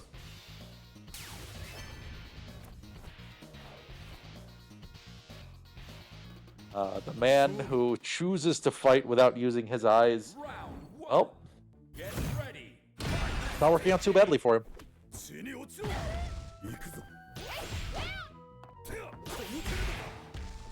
And there's his rev blow, just to tell Zuni to keep it down a bit. That was a throw. Opportunity here for Punisher to get some pretty beefy damage. He can't build meter for a super, so he has to try another mix-up. Oh, what reversal indeed. The rev blow, it has infinite hits of armor until it goes active. It can be stopped with supers though. Yeah, combos and counter hit. He's gonna go for the hard knockdown indeed. It's looking pretty good for him. I like how Punisher is kind of like up his pace a bit. Sneaky But grab now bait. Zuni. I saw what he was doing. Wow.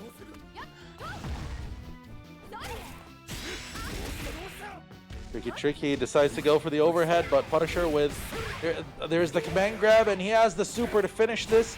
As long as he finishes his food here, decides to go for the full optimization just to keep that execution clean. The neck cracked again. 2-0 for Punisher.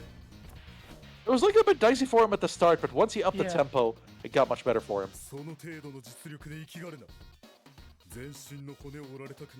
Gato, calm down, my man. That win code is kind of... Yeah, he is like. So yeah, oh well, he is the game's resident edgelord.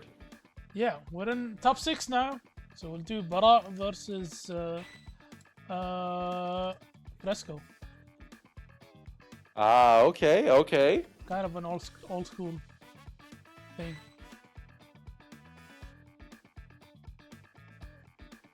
FRESCOO's old school now? Yeah, FRESCOO's old school. Yeah, why not? Oh goodness.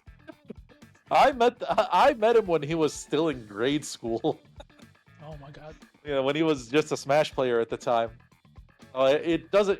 I mean, it makes sense when I actually tally up the time, but that is so wild to me.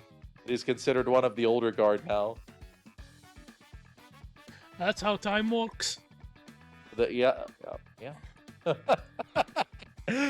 right. Well, so right now, kind of, I'll take a quick look at the bracket to confirm something. So the other side is KD and Punisher. So yeah. So Punisher. winner side, so winner side, of course, winner finals Abu Omar versus Tigerfgc, and then in losers top 6 we got FRESCOO and Bara right now, and then KD versus Punisher. So Punisher is literally the only non-Kain left in this whole bracket. Yeah. Well, yeah, I mean, I'm well aware that the Kains all like work together in terms of like sharing tech and labbing setups, which is how it's supposed to be. That's exactly how you're supposed to do it. I mean, that's how, the Japanese arcade scene stayed strong for so long, is because of tech sharing and, getting everybody's level as high up as possible.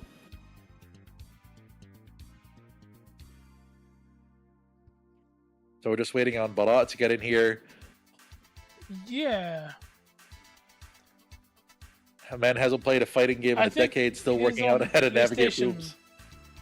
If I remember correctly, so it might take a while to input the code and stuff like that. Okay. Yeah, you gotta type in the code with your pad. Although he does play on Hitbox. Yeah, which is like his learning. I don't know if he's sticking with it or playing stick right now. Okay, looks like both of them are ready. FRESCOO, after a bit of a heartbreaking loss to Falcons of Bromont in the winner's side, maybe going to try to carry that hope from how well he played there to try to run it back. But it won't be an easy path. Get ready. FGCpunisher. All right. These two definitely share tech. All right, there's the punish. No, he didn't get the full punish there.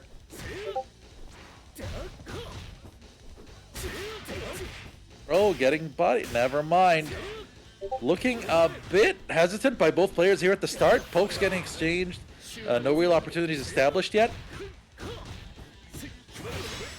FRESCOO pretty heavily revved up. He does play a pretty rev usage heavy style. Oh, again, the counter hit leading into itself on 2C, going to work and providing enough for FRESCOO to finish that round meterless. That is absurd. Oop. There's the counter hit. You can combo people off counter hit in the air, but the window is not generous enough for that to be a possibility in that situation. There's the high dodge. He's going to be able to continue to take him all the way to the corner. But there's, never mind, not quite the opportunity he would have wanted. But without the hyper defense on deck, gets put into overheat. Fat is just casually jumping over. I thought the fireball might still be there. Oh no. Oh my god, watch those shoes. Watch those incredibly shiny shoes get put up in your face repeatedly on that wild punish and the throw to finish it. FRESCOO with a strong start here.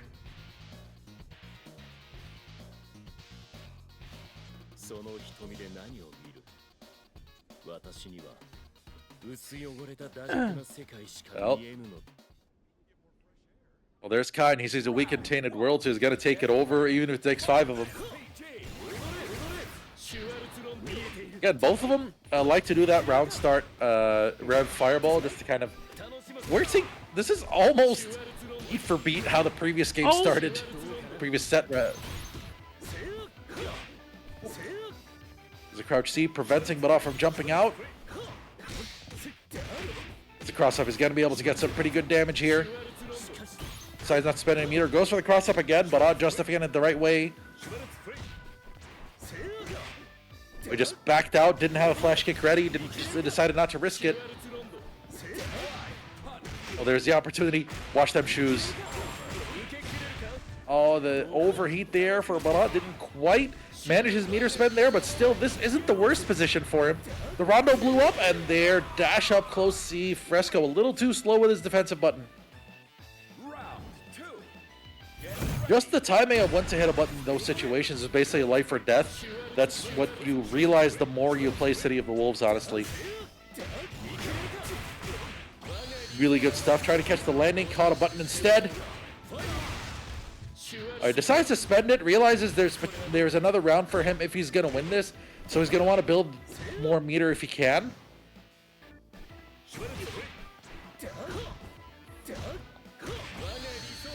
There are the heavy punches. Going to work for both of them. Into the super. Not a grounded confirmed though, so that's a bit of meter wasted for Bada. Again, FRESCOO special, the air-to-air rev blow. Oh, just do it? Alright, bit of chip damage. Oh, yeah, that's still punishable on hit, but only a throw punish. Not ideal. Without letting a lot go here. Just defend to get himself back down though. Catches him out of the air. He's going to be able to continue here.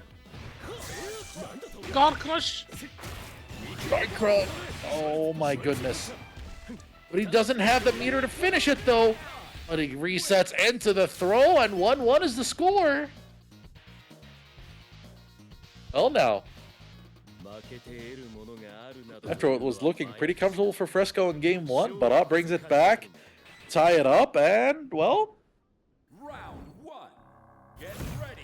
anything can happen from here. It's just one more game to decide who wins. Oh man, yeah, you can't zone that. Bara the first one to respond that ref fireball opening, but now FRESCOO responds by baiting an anti-air, counter-hitting it with his air rev blow. Spends a lot of rev here. Oh, that is gonna hurt. Never mind, he didn't get close enough.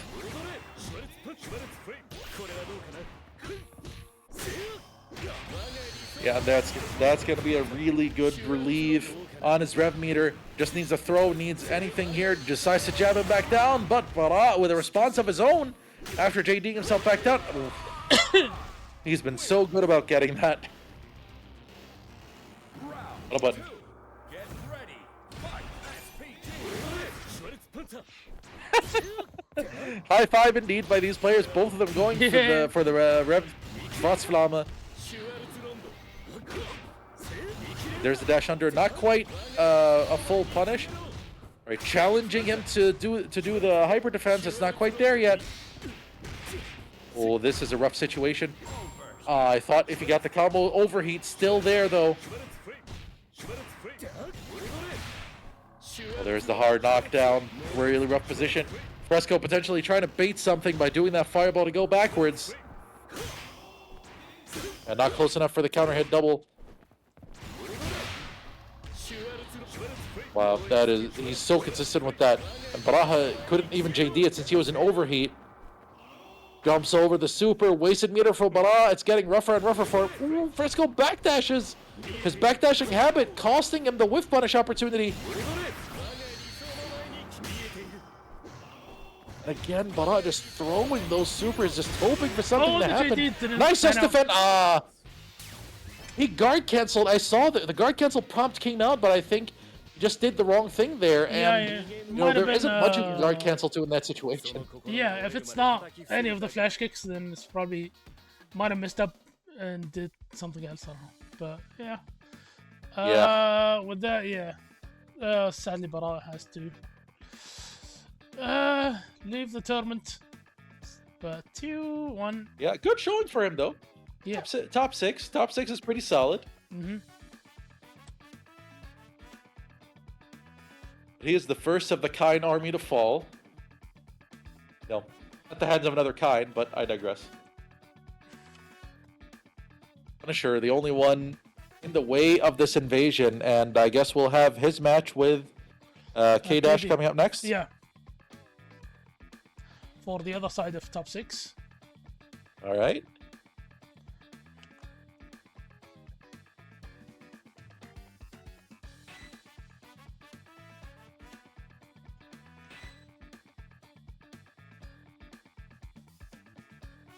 All right, Punisher's in the house, and so is K-Dash.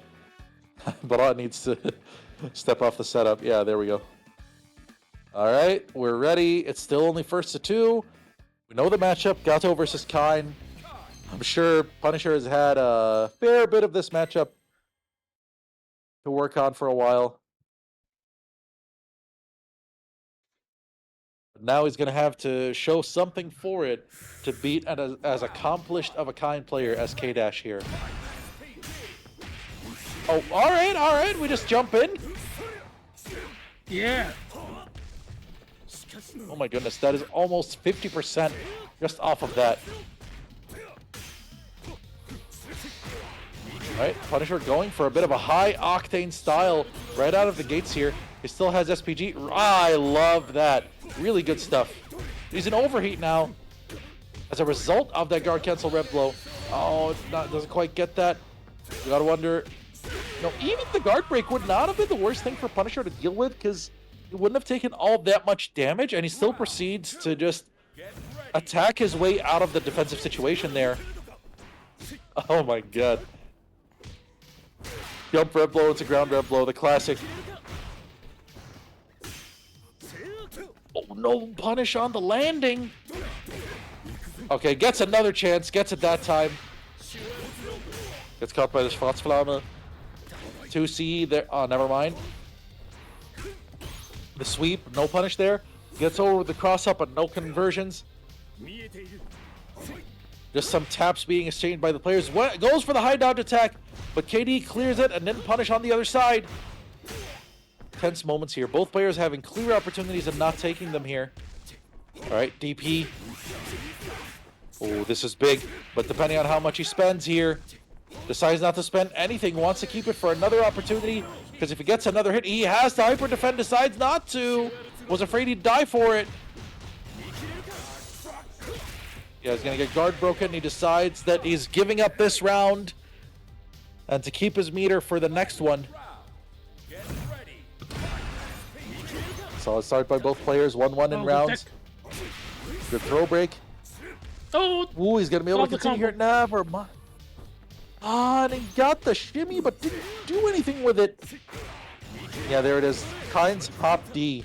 One of the best tools to use when you anticipate throws and also for an approach. Never mind, didn't get the close.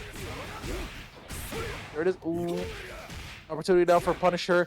Is he going to spend this time to put himself in a situation of a one-touch kill? On the next one, potentially overhead a little too early. Oh, decided it went for the GDs that time, but got caught low. Takes a lot of damage here. E-Dash really heavily revved up here, but it's not going to matter too much for him. Nice JD on the standing heavy kick. Again, you look at all those buttons.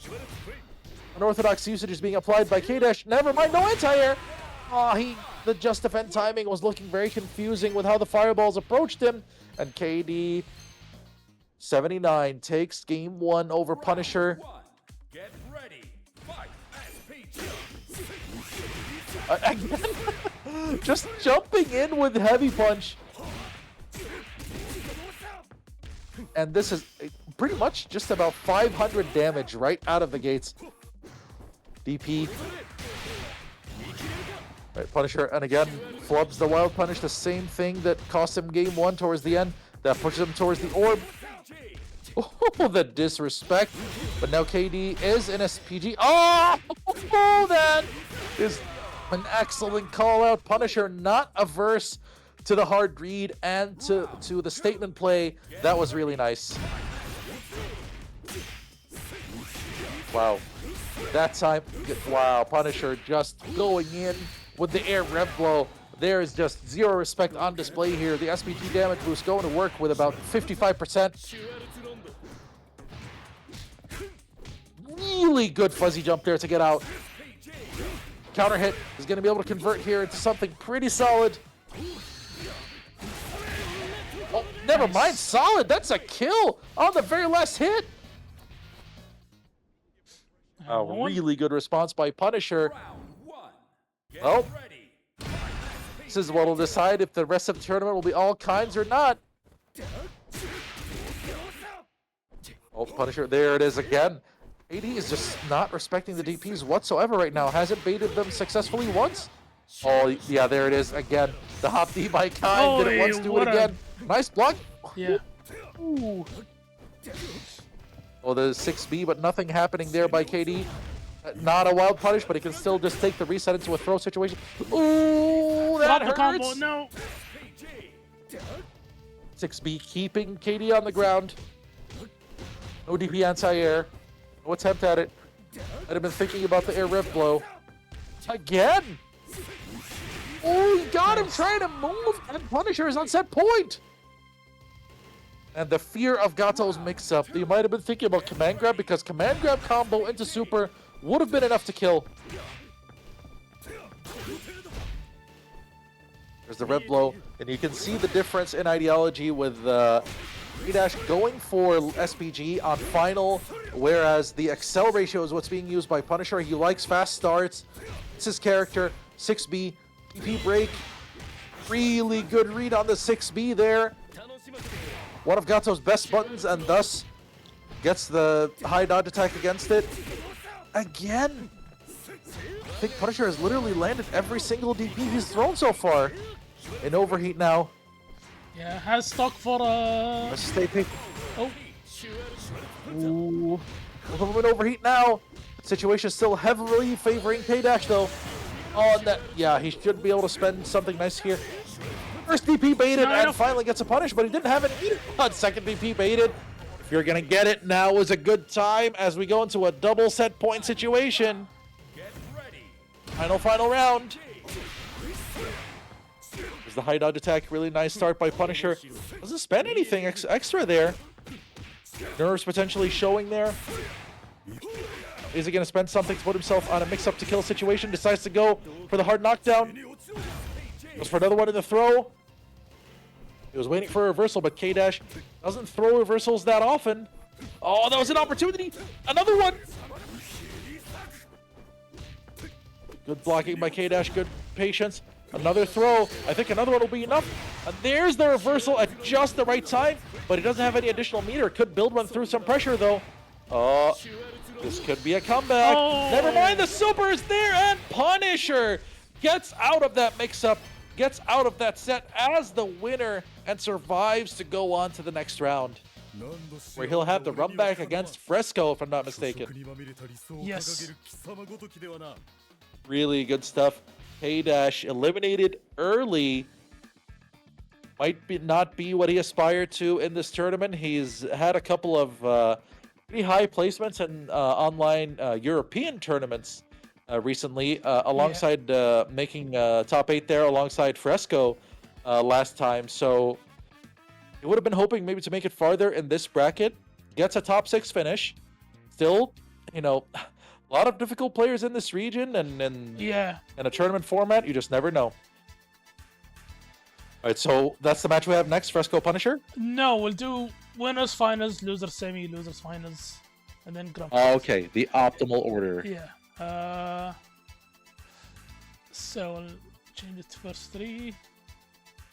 And, All right, first to 3 between Abu Omar and Tiger.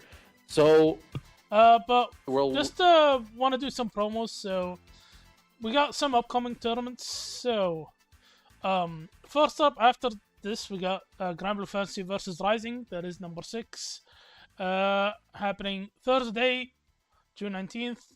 And then after that, we got Metal Blood Type Lumina, Saturday, June 21st. I mean, yeah, June 21st, yeah.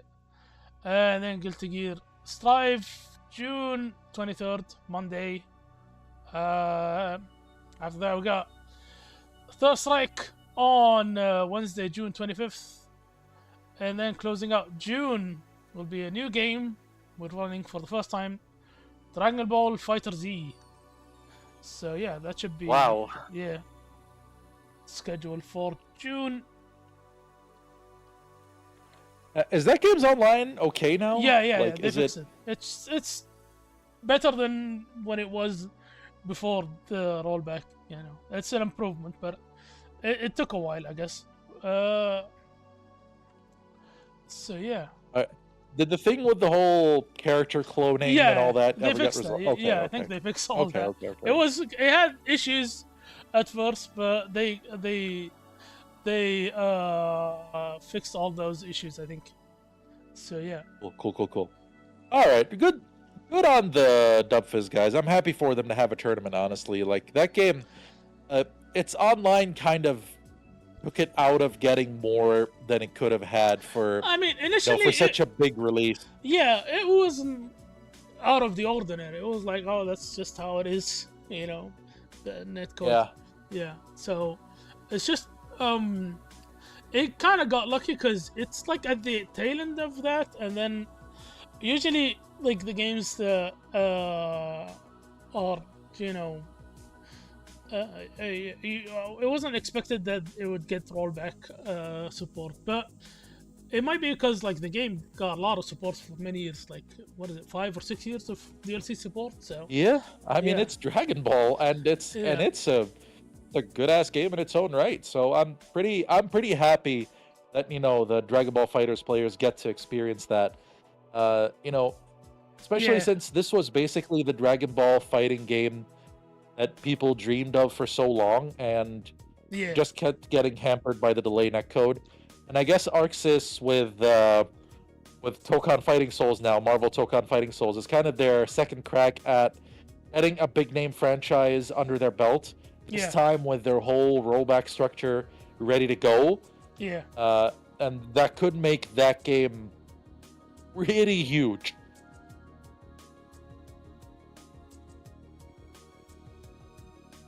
Right, well, we're just waiting on Tiger FGC to ready up next to Falcons Abu Omar. Now, Abu Omar, again, he won the opening weekend tournament for this game, the first big tournament that occurred in the Boulevard here in Riyadh. And then he became a Falcons player by winning the Falcons tournament, for which the winner was to be gifted the chance to sign on Team Falcons.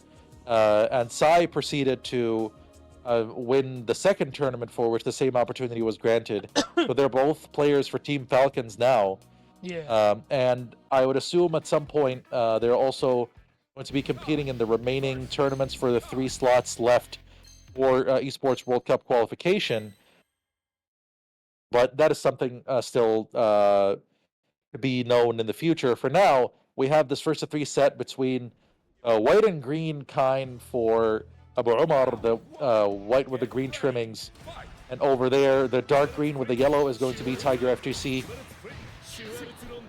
The Rev Fireball start is such a popular option with a lot of our Kain players here. Oh, the high one. There's the opportunity. Never mind, drops it. Still, a second chance comes knocking for Abu Omar. I see they both opted for the flux ratio SPG here, which is different to when we saw Bara and Tiger FGC both go for it at the start. Good patience by both players here. Tiger FGC not hanging himself. Ooh, that was a big opportunity for Abu Omar. No reaction. So there's Schwarzgata, but no. There it is, the Ref Fireball. Tiger not using one on his side because that would have put him into overheat. Abu Omar with a good read on the meter situation and manages to get that first round. Looking very clean. Oh, saw the attempt at the manual explosion there. Gets a chance now to set up.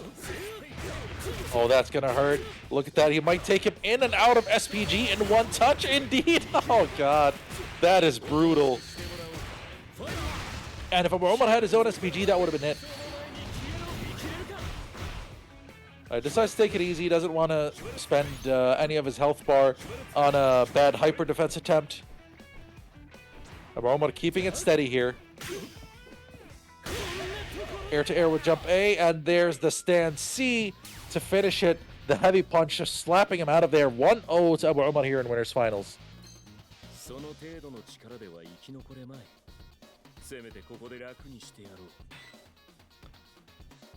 Well, you gotta wonder. Oh, okay? No Tiger locked back in. I was wondering if he had any other characters. Maybe he wasn't feeling the mirror match, but you know, maybe deciding to ride the Billy train, which I just saw a post somewhere on the interwebs showing ET playing Billy online. I mean, yeah. I mean, you know how the SNK KO guys go. You know, they have to, you know, mess around with like the top 3, top 4, top 5. You know. Yeah, it's pretty much a staple of how they operate. Decent start for Tiger FGC here. He's decided, okay, so what he did was move SPG to the front, and since that's still punishable on hit. Oh my God, what a drop by Tiger. He's going for saying, you know, if you're gonna try to zone me at the start, I have the rev blow. He wants to take an early advantage in the momentum here. He's lost it now. Yeah. Trade. Oh my goodness, that trade was really bad for Tiger, not getting the knockdown he wanted there. Now he's in overheat in a pretty rough spot. Oh, there it is. He just decides to go for the crouch C into the super. I don't think he can kill here, but he has a setup here on overheat. Immediate jump out by Tiger FGC, which seems like Abu Omar was counting on, but didn't respond. The thing with Tiger choosing to jump is that anti-airs are an absolute when you're in overheat. You can't just defend. No punish on the landing there. And that is going to be the punish to end the round. Tiger going for it. He was almost out of overheat. Risked it. It was one risk too much. All right, looking good here. Abu Omar decides to wait to see if Tiger was going to go for another reversal. Oh, throws one of his own this time. See here, Aburomar kind of on top of the decision-making momentum here. He's not suffering too much when put under defensive duress. No throw attempts there. Decided to wait and see if Tiger was going to do something. Now, how much is he going to spend? Decides that he wants to be absolutely sure. Oh, no, nothing there.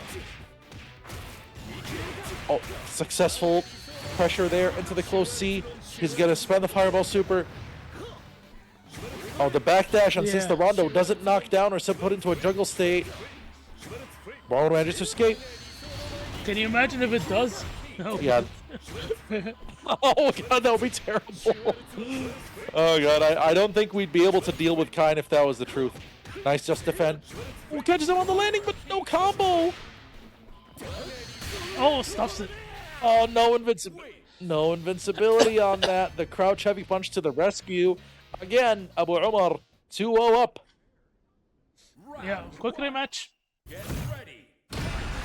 All right, yeah, no changes for either player. No SPG position changes. Oh, that's going to be a real good start for Aburomar here. I think... Oh, he can't quite take him out of SPG. Oh, he didn't expect that hit. I wonder what Tiger was doing, but he took an unnecessary hit. No. Never mind. Stand 8. A lot of the Kains have been having some trouble with that particular combo there. Yeah. They can just use stand B instead of stand 8. I think it's more consistent. It's like slightly less damage, but I don't know. Oh, people want to be optimal in here. Right, Yeah, SPG, I think, on the... Ooh, Set point. never mind. FGCpunisher tried to press buttons on defense. It didn't quite work out. Oh. Get ready. Fight. Aburomar potentially about to put himself into grand finals, guaranteeing top 2. And to continue his undefeated existence in this game.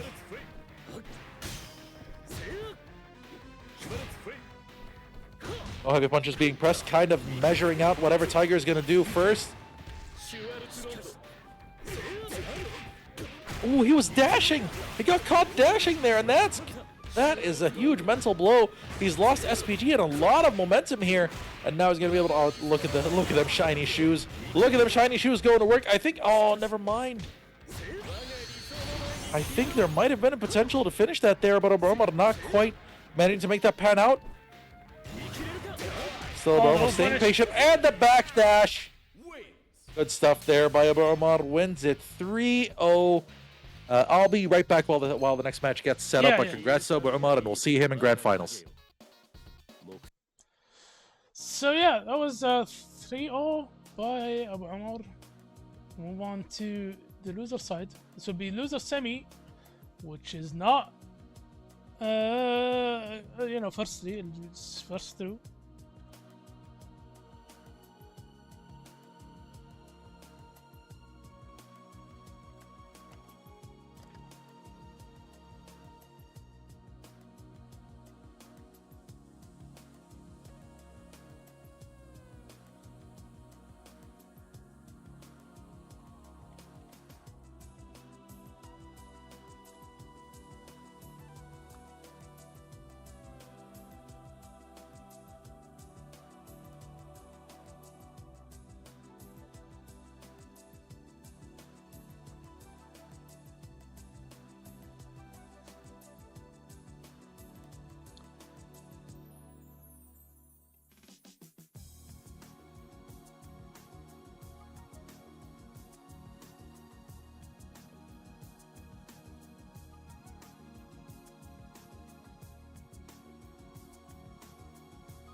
Waiting on Punisher here? Yeah, there he is.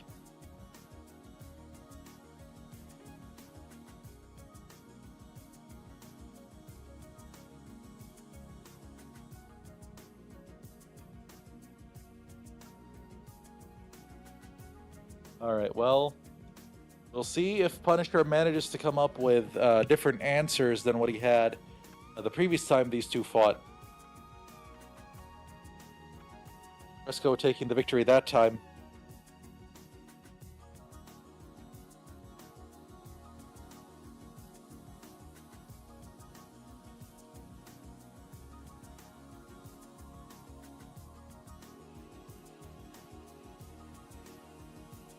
Right, Punisher potentially navigating some technical stuff here.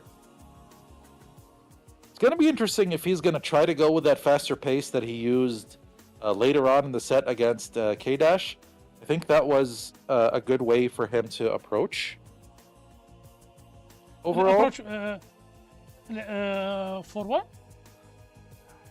I mean, Punisher, last time when he played against K-Dash, when he sped up his approach, I think that was a really good way to handle the Kain matchup. I think it worked out better for him than trying to slow things down. Because if you're playing slow versus slow, I think Kain will take that all day. His crouch heavy punch is basically better than any other button Gato can think of in the same ranges. Yeah. And Gato, while he does have mobility, he doesn't have great ways to get around the Kain minefield. So being able to just advance and smother them first is probably what Punisher would prefer, but he'll need to actually close that space first. Oh, goodness. I'm not sure what's happening with Punisher out there in Yenbor, but yeah, I know we...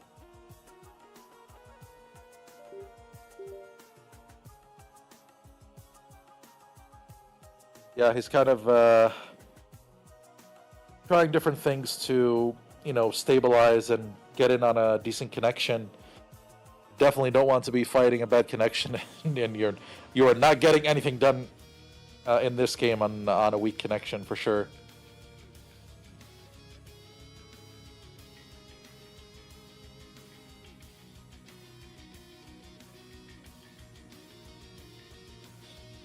And I remember when we had Rock Howard mains in this game.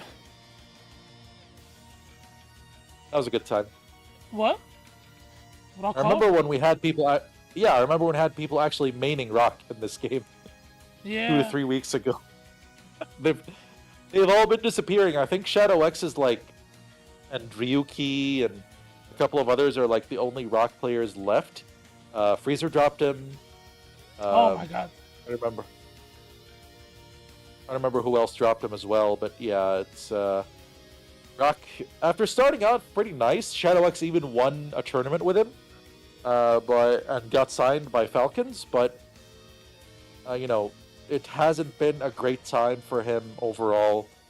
Terry at least has an Esports World Cup representative, Yeah. and aside from that, the characters represented in the tournament are all Kain, Hotaru, Billy, Marco, Gato, and Hokutomaru, right? Those are the 6 characters otherwise represented. Alright, So 7 characters, Punisher 13 players. seems like he's gonna try to restart the router or do something. So yeah. Okay. He can take that time. This tournament's been going pretty fast, right? Yeah. Should I do more promos, the same promos, or do you want to? Do you have anything to talk about, or no? Have you seen Andy? Please. I've seen Andy. He looks. Yes. Andy finally looks like a ninja. Andy I has know. been. Why? Oh my goodness, Andy has been this mild-mannered Shoto for so long, and all of a sudden it's wait a minute, I'm a ninja. They gave him the other demon flip that Gato has or something. I don't know. He's But it turns he had that command grab though. The whole grab onto the back and choke thing. Yeah. That was in Real Bout apparently, which I didn't really see much Andy in Real Bout, Is so I it didn't know that. EX Andy or regular Andy? I'm not sure actually. Okay. I need to double check. There is a video out there that compares all the references for Andy. Yeah. I do want to check that out and just to be sure. But Yeah. yeah, it's I nice think- to see that he has stuff like Yeah. teleports and whatnot. I think the issue is that ever since I guess KOF 12, yeah, they kind of the problem with that game is that that game kind of brought almost all the characters back to their basics, which like takes away all the kind of cool development that they had, and then they kind of moved on from there, and like added a bit, but like it's all based on like the stuff that he had in like 12. So like KOF 12, 13, 14, 15, it's all based on like the kind of basic Shoto Andy, which was like, yeah, he had that when he launched in like the early Fat Furious, but they you know, they developed them very differently in like later Fat Furious and KOFs. So I'm glad that they kind of brought that back for City of Wolves, but yeah. Yeah, he has like the thing he can do after Kuhadan, like the backwards wheel kick, the fiery one. That's pretty cool. He's got the fireball varieties where he can. There's the air one he can do. There's the big one he can throw on the floor. And he's like the teleport, of course. The command grab, like having a demon flip at all, is a pretty big advancement for the character. So I hope he turns out all right. It's his frame data might decide a lot in terms of how good his pokes are going to be in letting him establish that pressure. Because his crouch heavy punch looks kind of like the usual stubby-ish one that he tends to have, the palm. I'm gonna change the room a bit, so okay. Yeah. So we all exit. Yeah, I'm gonna have to make a new room. Sorry about that. The room's been cursed. Yeah, I don't know if that will help or not, but we'll see. Who knows? Oh man, I just remembered I have a 100% win record in ranked. Two sets, 2 wins, because that's all I've played.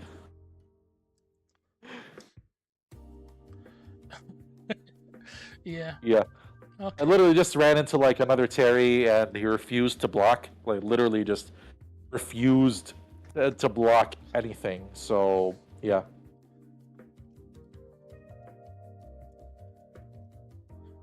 Okay, so gonna edit the room code. Okay, I'll go back to the. Alright, the new room code has been edited in. Okay, so. Got it.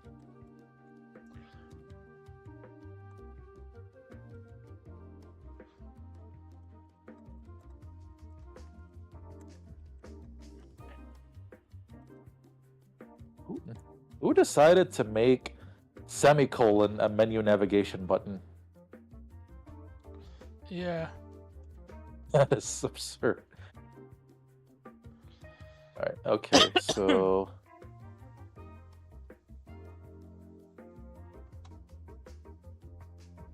Alright, we are standing next to our empty chairs now. Now, I'm also willing to speculate around what Ken is going to be like in this game. A couple of the things I'm wondering, because in this game, it's a clear design choice that nobody has long-reaching lows that lead into anything. So if they make his crouching medium kick a command normal, kind of like SVC Chaos... Kick? What's a... Exactly. If they do it like, because down back D was the command normal that, you know, aped the crouch medium kick in SVC Chaos. But I don't think they'll go that route this time. for Ken, yeah, we'll see. Yeah, I think they won't go for it. I also think he's going to be a run character. I don't think he'll be a dash character. Yeah, we'll see. Yeah, it's all just speculation at this point, but I don't know if he's gonna be. Yeah, I mean, I don't know. We'll see. It's not looking good for Punisher right now. Yeah, the ping is still the same. Yeah. Yeah, I'm not sure why it skyrocketed. They did play earlier and it was fine, but yeah, no, it's just one of those things. Sometimes the ping in the room is not quote realistic. It's just like yeah. Sometimes like it tells you like, oh, the ping is like 1 billion, and then you go into a match like, oh, actually it's not that bad. So Yeah. yeah, okay, they're gonna do a test match. Okay, they'll try a test match, whatever happens, and we see Yeah, what yeah, how it goes. Okay, okay. Uh, yeah. no, random trivia thing. I have my sound effect thing on the game set to Fatal Fury 1, and or the super classic sounds, Oh, and the okay. versus screen actually does the the Oh, versus nice. the versus jingle from that game. It's pretty cool. Yeah, I should probably make a playlist, but yeah. Oh, the game's like the soundtrack available in this game is pretty strong. Like already City of the Yeah. Wolves SNK soundtrack, and I have to specify the SNK soundtrack here, is stellar. Yeah. I think it's awesome. Like there are a lot of really good ones in there. Marco, Gato, Kevin, Janae. Janae sounds like something like off the cutting room floor of David Wise. That's what it sounds like to me.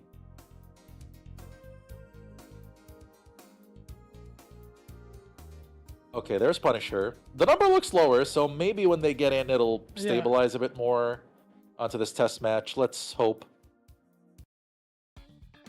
Yeah, so this is the test match. First, Gato. Since this is a test match, it's also I can also ask a question I've previously been thinking of. Do we all see the same stage? No, I don't think so. I don't know. I have Bijan's stage right now. What do you have? Oh, okay, I've got Marco's. Yeah. Cause like, what you know, I've did this before, and like, I said it like at a certain stage, and I was like, why is it in the same stage? And I was like, oh, okay. So I guess because it's the stage that I set. So that's why. Yeah, it's whatever stage you set, and you know, And one of the stage things music people have been and all asking for. that, yeah. Definitely. We need random stages. We need random music and online. That's definitely a thing that needs to happen. I think you can. Yeah, there's random music online. I think. Oh, okay. Like I have it random, but it's like completely random. I didn't make a Oh, playlist, okay. so that's why. But yeah, it switches music up. Okay. But, Well, like, once it's they kind of awkward the because gate- like sometimes like it just plays a jingle or something like that, like 3-second jingle throughout the game. Like okay, what was that? Yeah. Or like the 10-second okay, so intro when of they got into the match, yeah. like a versus jingle or something. Yeah. Final round. Oh god. Get ready. Yeah. Okay, it's looking okay between the guys right now. Like, the match is looking pretty alright. And the dash option select there with Rev Guard is so tricky, like, to fully understand where you are. Yeah, FRESCOO's just hit by this so we can get to the match, but Yeah.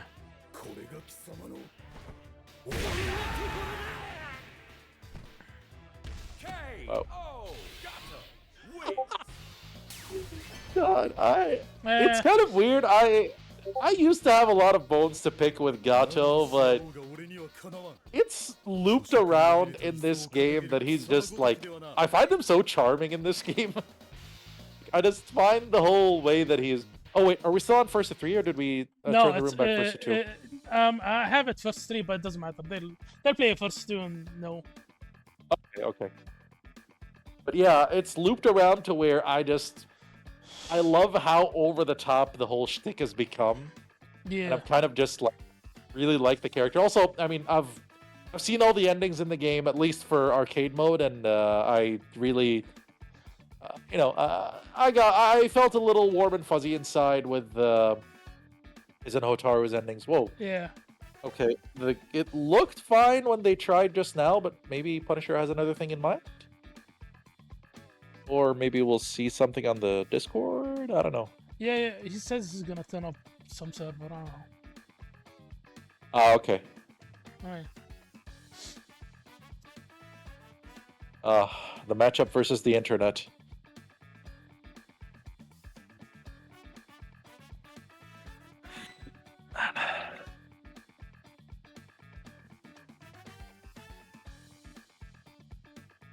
Okay, so here we go.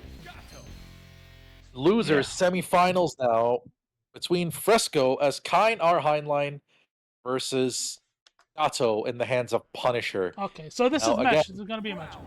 Yeah. Get ready. This is the match. All right. Yeah. So now, as we said before, Punisher is the last non-Kain player remaining. He's the only one against the Kain army now. He's already eliminated one. Yeah. This is not a bad start, punishing the DP there. FRESCOO not known for throwing early reversals. Whoa, press the button. That I guarantee you I'm willing to put money on that being crouch heavy punch. I love it when he waits for the last second to do that dash so that you're not entirely sure where he is. That's really smart stuff.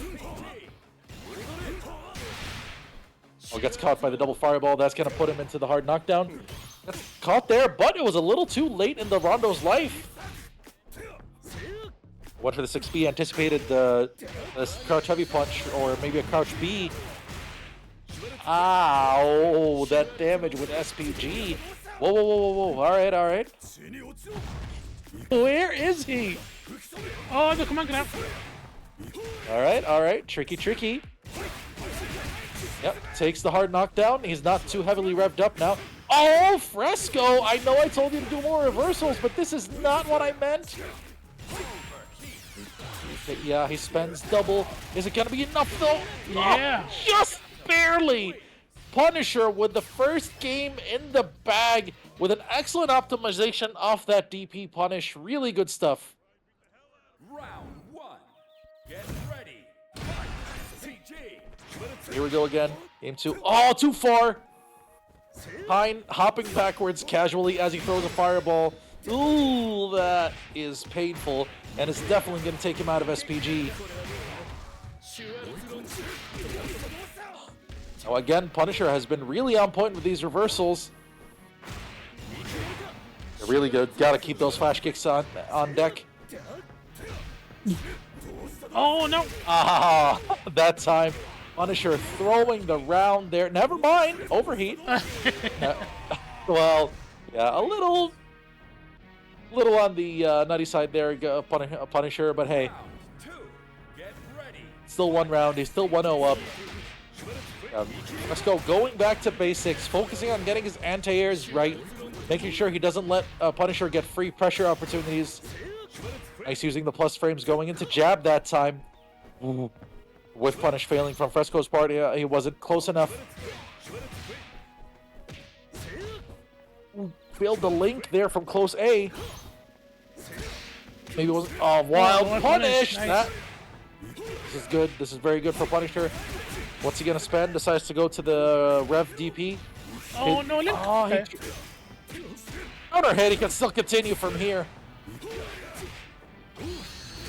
And decides not to put himself into overheat, smart, and takes a bit of edge off of his rev meter. Really nice with the feint into the low, tricking FRESCOO to thinking the overhead was coming, and that is Punisher on set point. Get ready. Again, FRESCOO so accurate with his high dodge attack anti-airs. Punisher not attempting any just defense on them. Cool 50% with a double super. Not the most optimal damage because of the scaling, but he'll take it just to have the advantage here, especially since it's the last round. Nice neutral jump, and this is huge with the SPG.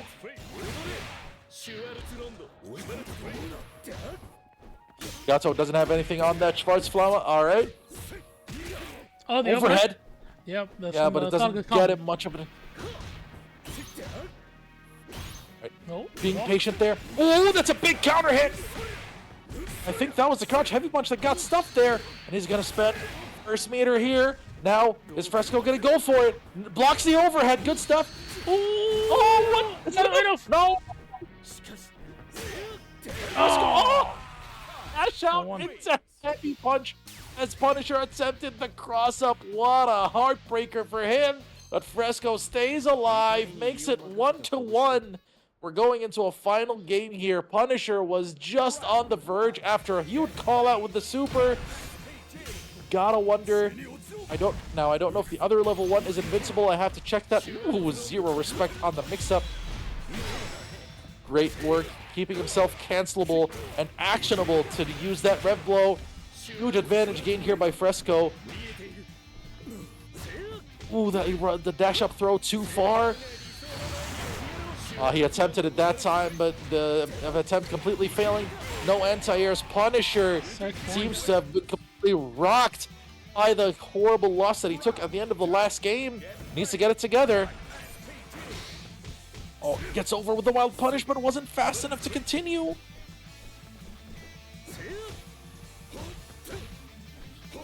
He punches there. Still, FRESCOO not biting on the... Oh, he thought he had the confirm, but FRESCOO dropping his combo.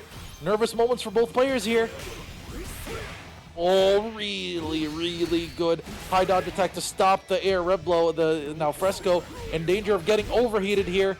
Now Punisher trying to run that guard break string. Ooh, got a little too greedy, reaching for that cookie jar. Oh, he didn't hit the button early enough. That would have been a wild punish on the throw. FRESCOO really defending his space very well here. Oh, Punisher risking it all. And now FRESCOO's in cooldown, but never mind. Can't quite... Oh, he didn't hit a button. He was afraid that... And there it is, FRESCOO again with the high dodge attack, and that's gonna do it. FRESCOO takes it 2-1, eliminates Punisher, and puts himself into a top 3 Kain triumvirate. Yay! With Tiger and Falcon Abu Umar. Really good job to FRESCOO, keeping it clutch in one of the tensest situations there. Punisher eliminated in 4th place. Good job to him. Yep. Played his heart out. So now FRESCOO is going to take on Tiger.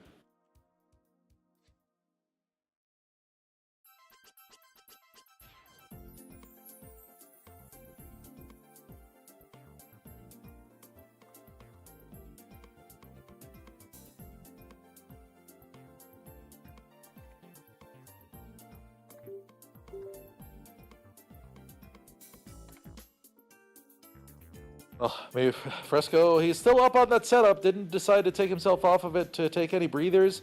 He's feeling his momentum.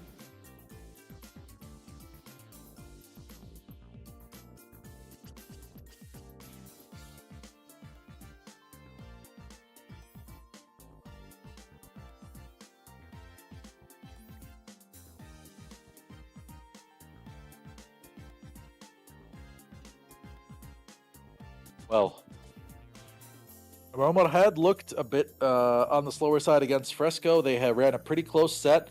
On the other hand, his match with Tiger was pretty dominant. FRESCOO will be hoping he can make it to the run back and maybe potentially get a chance at being the first player to defeat Abu Umar in a Saudi tournament. Yeah. And to make him not win one of them.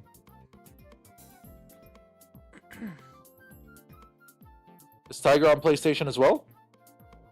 I'm not sure. Actually. Potentially, I mean...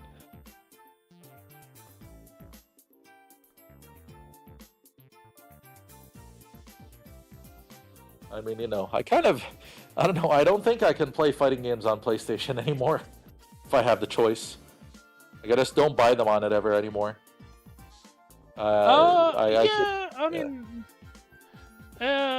Yeah, I think PC is more convenient and more flexible. I think that's generally what people do with a lot of most games, but not just fighting games, but fighting games especially, because you usually can't do better with input lag than PC, that kind of thing, which is important. Yeah, which shoutouts to Blink Respawn, because as far as I'm aware, they're actually going to run the tournament on PC. Oh, okay. Over there in the Dominican Republic. Yeah, that's pretty awesome. I'm not gonna lie, because the logistics of getting the PCs to, you know, not deal with notifications and optimizing them and all of that, I think that's really respectable what they're doing over there. And, you know, with PS5s and the issues they faced in tournaments, which gives me a chance to shout out the staff of both Combo Breaker and CEO, because especially at CEO, because they had a bi-hourly console yeah. rotation going. Yeah. So we don't get Genius. the pizza oven PS5s. Yeah. Yeah. Yes, exactly. I mean, and it's kind of the sad yeah. truth, but you just have Yeah, to. you haven't been to an international, right, since PS5. I've been No, to a few no, I with haven't. Combo Breaker, and oh boy, it's kind of nice because like Chicago weather in like January, we're like, oh, just heat yourself up with next to the PS5. But yeah, it's oh man, these things are like I don't want to put my USB because it'll just melt them. And It's man, and I know Midwest weather. I mean, I studied in Indiana, so I wasn't too far off. So if it can still reach that level of heat in that yeah. climate, God. All right, Tiger is set up. We know the matchups. The rest of the tournament is going to be Kain mirrors. We know that much. But it really is going to be a clash of styles. I now, think they're gonna do a test match. Yeah. Sorry, they're gonna. Oh, do they're gonna try again. Okay. Yeah, they're gonna. So do a test Tiger ran SPG up front. Like we can maybe discuss some strategies while they get there. He ran SPG up front against Abu Umar after running it in the back and not getting much change out of him. And I could see him doing that again. FRESCOO tends to run it depending on the matchup. I can see them both running it up front to kind of prevent early fireball usage. Yeah. Well, yeah. You get the momentum. You get the, rub blow. It's really good. But this is all a test match. It's really good. So yeah. Like it's good in this matchup specifically. I feel like because Kain can't comfortably it's harder to set up. It's harder to throw projectiles even from full screen. It's like an easy reaction, kind of. Be like, oh, you're doing fireball, or like set up the orbs. Okay. Yeah, and like you can't punish it if it's like done at the range, right? Exactly. Yeah, I did try that. If it's spaced at the tip, you can't punish it. Yeah, it's not even minus enough. Yeah, which is gonna be where you're gonna use it in neutral to punish, fireballs or something like that. Yeah.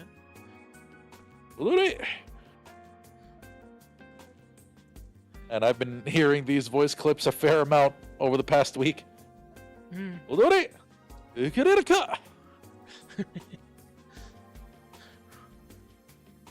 And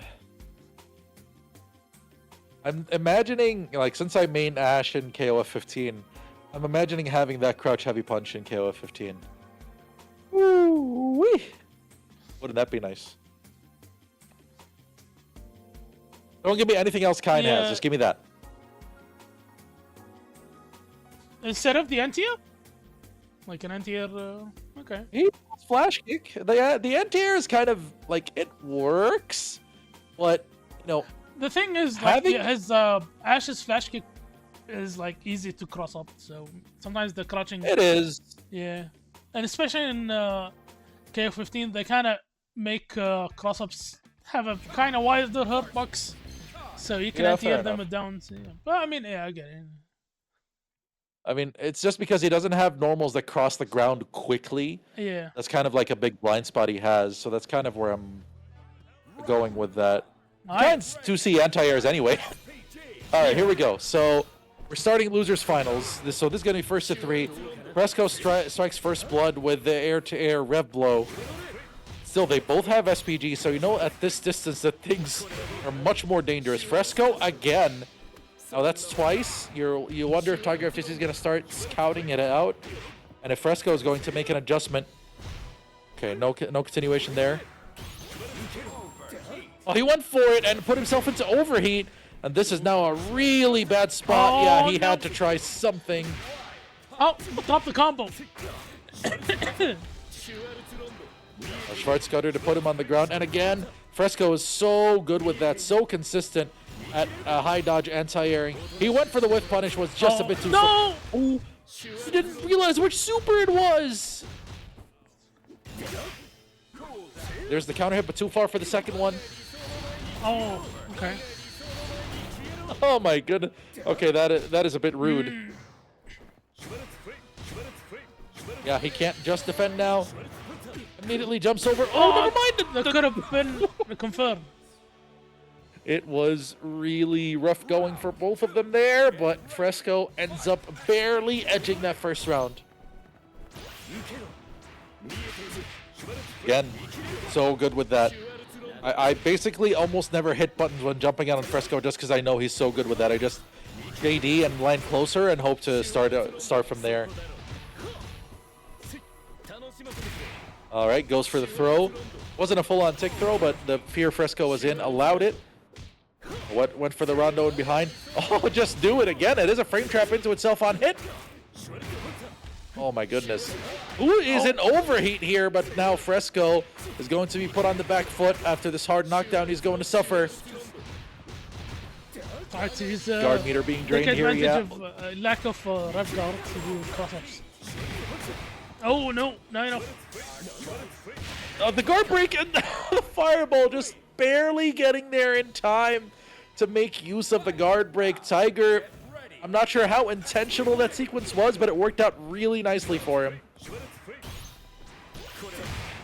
Oh, the huge trade for FRESCOO because it stops Tiger setting up on him. Oh, all right, takes him out of SPG with that. Good just defend there. Oh, that's gonna hurt. Wonder how much he's gonna spend here. Is almost an overheat. FRESCOO kind of just accepting his position here. Ooh, really good stuff. Found the whiff punish. He puts himself in overheat. But he still has the fireball super. Yeah, can't just defend. He tried to do something there. Oh, that was a rash decision by FRESCOO. Now puts himself in the firing line. He's about to get guard broken. Had to try something. Got out. The guard meter slow to recover here. Really rough situation here for FRESCOO. Throws fireballs. That was not advisable. Taking the air fireball is much worse. Oh, and there it is. Yeah, he couldn't do anything. It was an overheat. That anti-air was guaranteed on FRESCOO's side, and he barely survives that onslaught to win the first game. And your whole outlook on life changes when you're in overheat. Just losing just defend in the air is so huge. Oh, he failed. He went for a guard cancel. I think it was a guard cancel TP break, and he just got lit up for it. Oh, that's unfortunate, but he'll take that hard knockdown. Oh, that is a lot. Look at my shoes. Look at how shiny they are. Look at them as they combo you.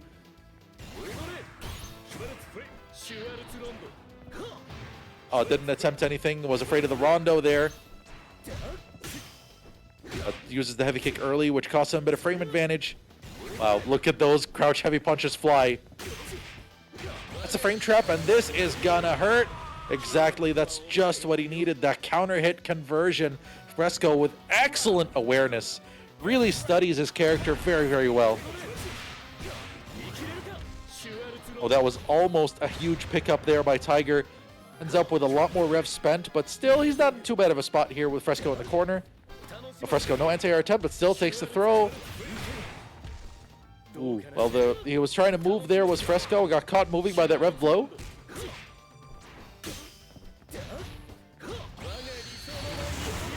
Attempt at the hyper defense fails. Still, FRESCOO in a pretty rough spot here, but he's pretty good on rev if he manages to land a hit. Never mind, mix up into the throw. Tiger ties up the rounds here. Still only 1-0 to FRESCOO here.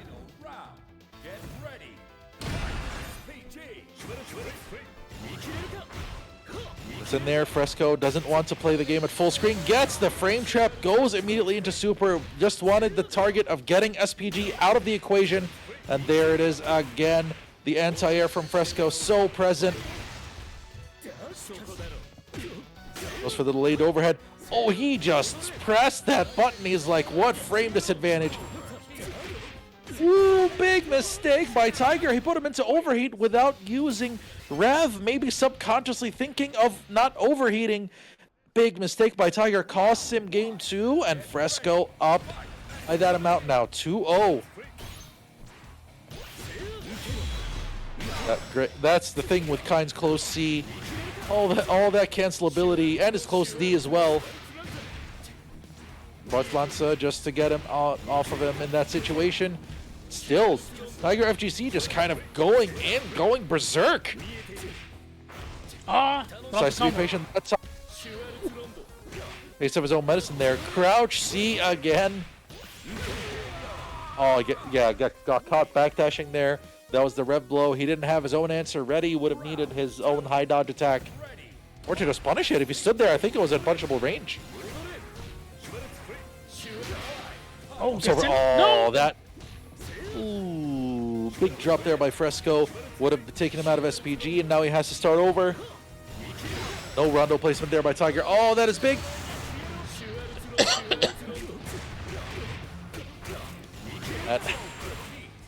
That is brutal. Overheat. Oh, Tiger, because he's about to win the game, decides to just risk it. FRESCOO almost in overheat himself, puts himself in overheat just to get out of that situation.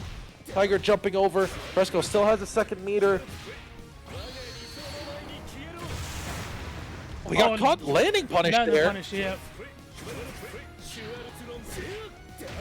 Now, the thing is, Tiger is closer to recovering. Wow, there was no anti-air attempt by Tiger, even though FRESCOO was in overheat.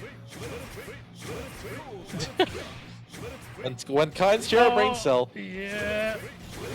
Oh man, he has to just defend that. Oh, he'd already committed to starting a move. And that is going to make the score 2-1. Still in FRESCOO's favor, but I think Tiger upping the ante here and going in more has helped him kind of be in better positions against FRESCOO. Oh, okay, we're back in the room. Yeah, let's see. Maybe Tiger just taking a breather.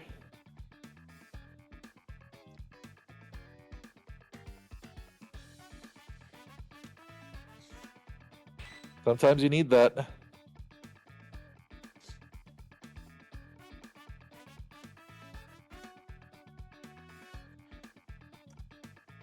I seem like Tiger needs a minute. Okay. Everybody's playing from home, so, you know. Yeah. All sorts of things can happen.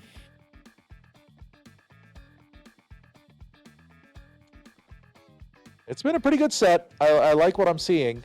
Again, as I mentioned earlier, there's, you know, leaving the whole discussion on balance aside, but I think the Kind Mirror is super fascinating in terms of where the SPG is, what decisions are made in terms of the fireballs and their placements, and just also how the anti-air game works when the Kinds decide to try to approach from the air. But one thing I think is a bit lacking sometimes in terms of player decision making here and there, and I see this everywhere, is when somebody jumps and they don't have and they're in overheat rather. Yeah. It's And just the- like and the opponent- anti-air. Yeah, and the opponent just does an anti-air because they're still in the mindset of, you know, dealing with JD, even though the JD is off the table, right? Yeah. So I think that's something that once people, you know, master the mental presence for, it's going to make being in overheat a lot scarier. As scary as it already is. Yeah, and especially with a character that is good at controlling space, like Kain, you know, putting fireballs. So that's where, like, I think that's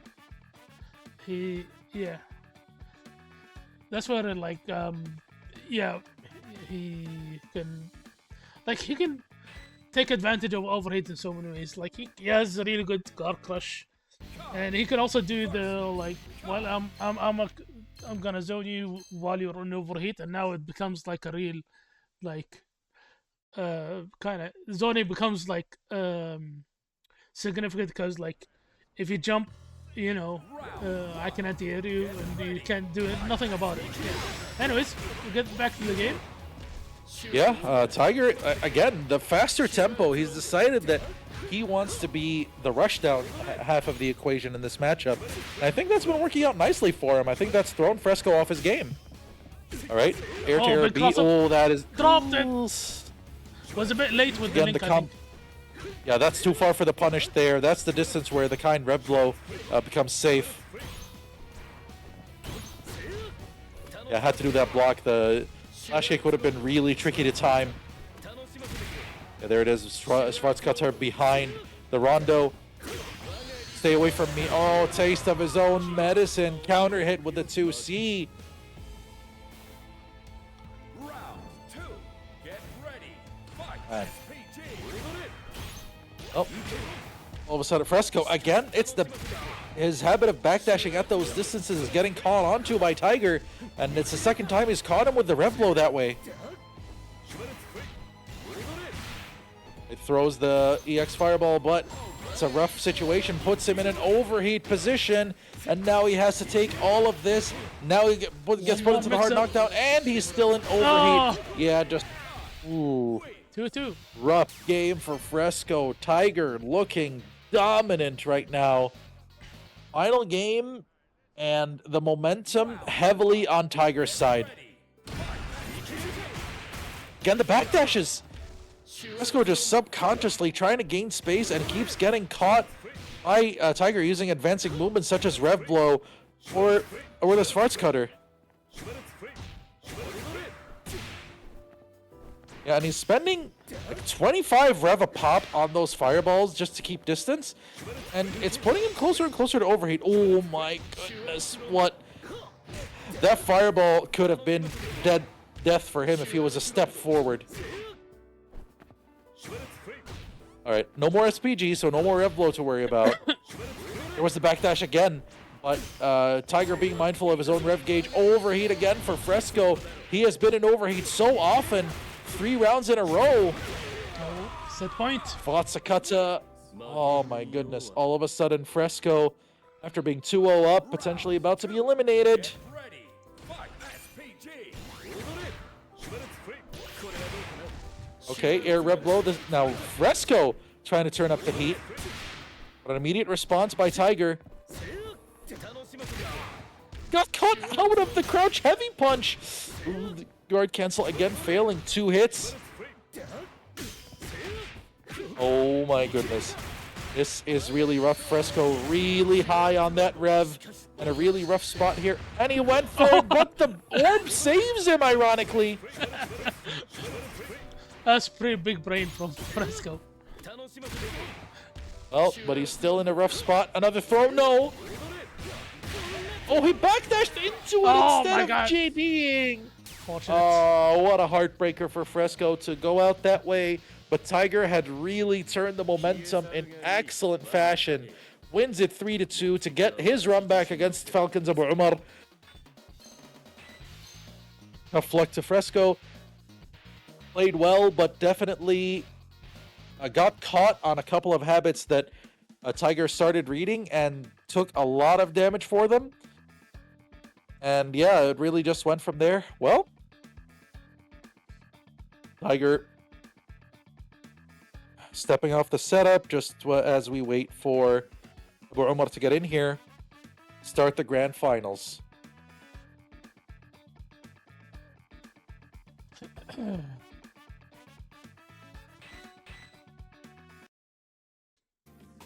Yeah, so grand finals. Abu Umar versus Tiger.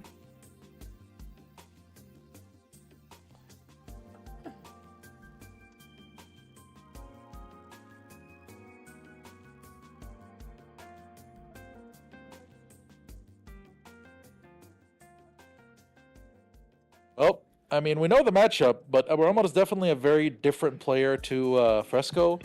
Definitely plays in a bit of a more active style, more willing to force his will rather than kind of try to make the opponent move into bad situations.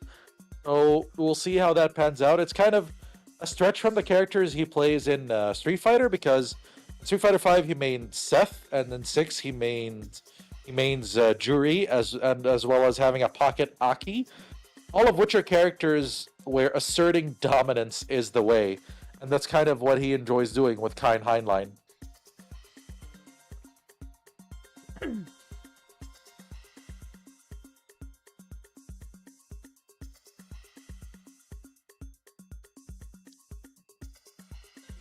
Oh, we got a surprise. Well, now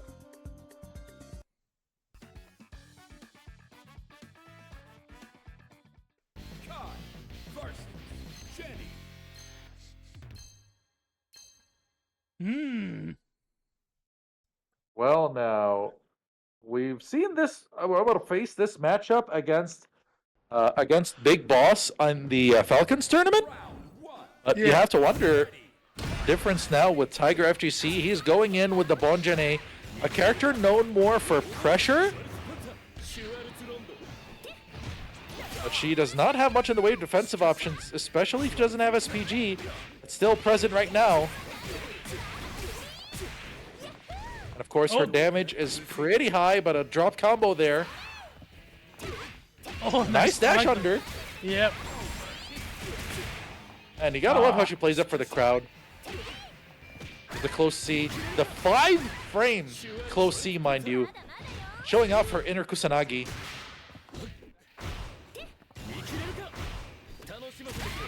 All right, nice throw there. What's the setup? Decide to be patient. No anti-air though. Warma to put himself into overheat on the. Wow! And wow, look at the optimization. The crazy Ivan getting punished by a full combo, a full meterless combo since he was an overheat. Really well done by Abromar.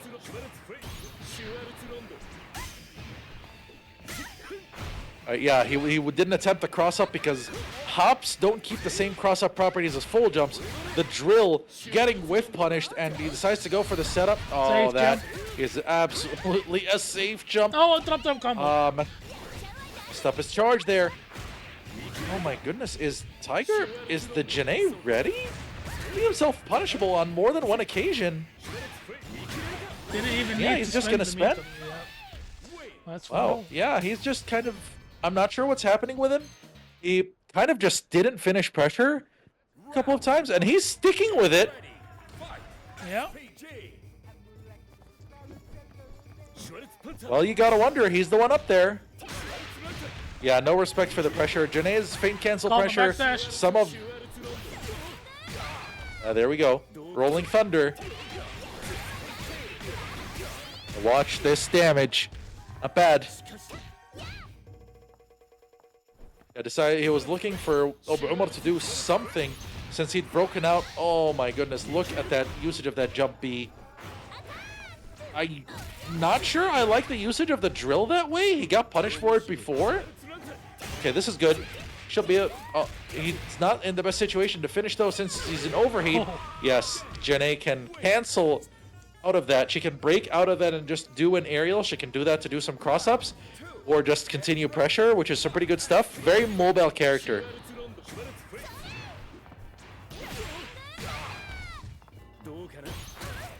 Yep. Immediate guard cancel on the close C. Nice. The frame trap in there and pushes him towards the rondo. He hasn't even used a rev move yet. Oh goodness. Oh, he'd already committed. He'd committed to not continuing the pressure there. And he's just going for it. He just spent as much as he can. Go berserk. That's the difference between Abromar and FRESCOO generally, is that Abromar can play passive, but this is where he thrives. It's a stylistic difference, and Abromar's proficiency in applying his is showing off. Oh, the overhead. There is a kill, he has actually. Level. Oh man, he has the... Yeah, there's one, and Oh my two, God. and a... Oh! Beautiful. Yeah, last chance for Tiger to switch. Well, I mean, you gotta wonder. Well, we're still listening to the win code. It means that he hasn't locked in the rematch. All right, so he's going out. Is he going to bring back Kain, or is there another surprise in store?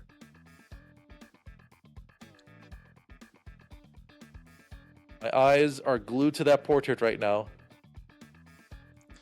It's just an invisible character. Yeah, nah, the one in the list over there on the right side. Yeah, I'm looking over there. Oh, the right seeing side. Okay. where the where the winking eye is gonna go. Yep, Kain. Okay. Okay, Kain is back. I thought maybe he'll try to go for maybe something like a Marco, like go for something where if you gain enough momentum, you can just steamroll into a win. But I guess he wasn't feeling the neutral there. Maybe he doesn't have a mark already. So he's going back to Kain. He'll be in the white and the blue trim Yeah, the and the blonde hair. Oh. Scoop. All right. Well, Roma is still looking strong. All right, gets caught by that rev blow though. Oh no. Yeah, that is unfortunate for Tiger. A chance lost. Still, this is an opportunity for him to continue. Wow, that wasn't even rev one, so Roma could have rolled out. Anti-rev blow. Okay, I dig it. MP just defended.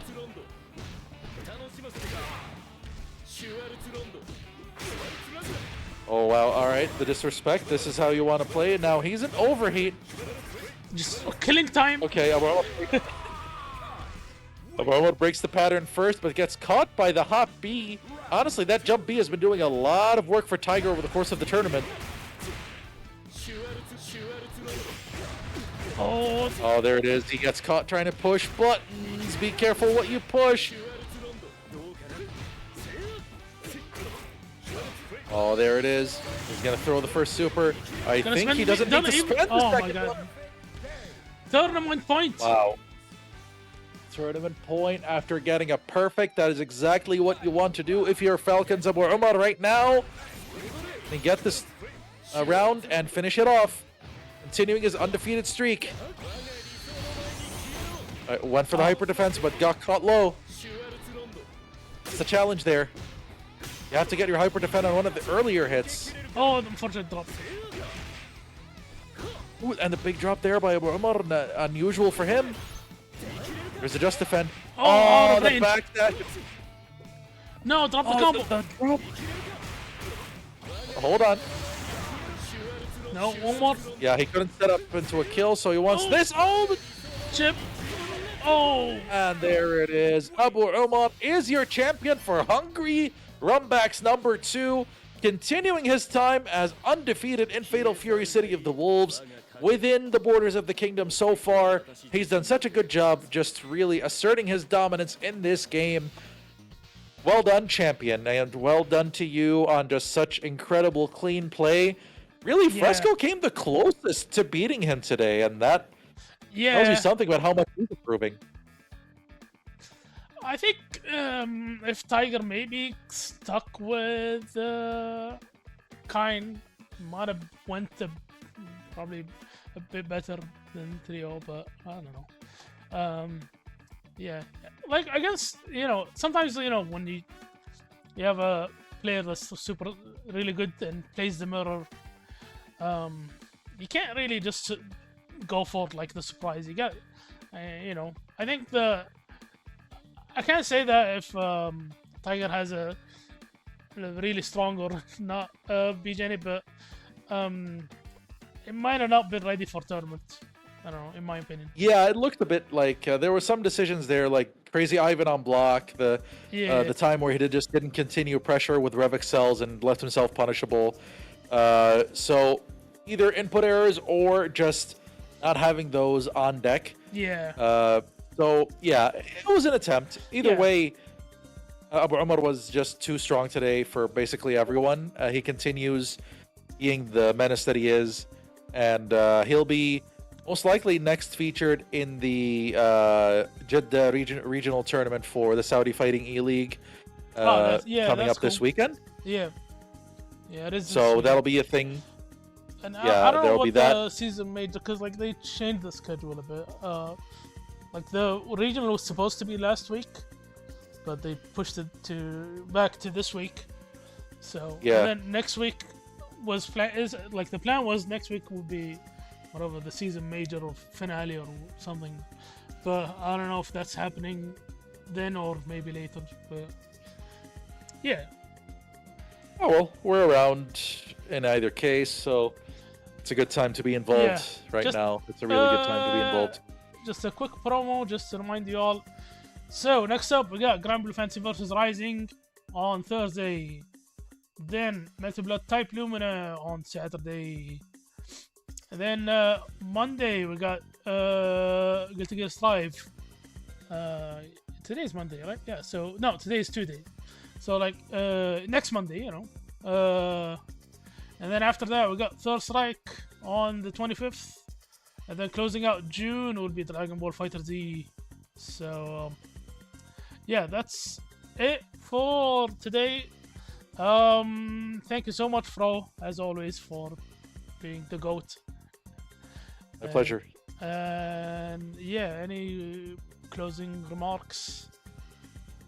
This game is awesome. I'd love to see more of you guys playing it, and I just had a really good time. Thank you for having me on again. It's just always a great time seeing the region keep leveling up, and I have a lot of hope for what we can do in Fatal Fury City of the Wolves. So I'll be looking forward to that, and hopefully to be here some more in future tournaments. Yeah, like Andy is 27 or 26 or something, so like pretty close. 24th actually, so a week from now. Oh shit. Okay, so Yeah, that's cool.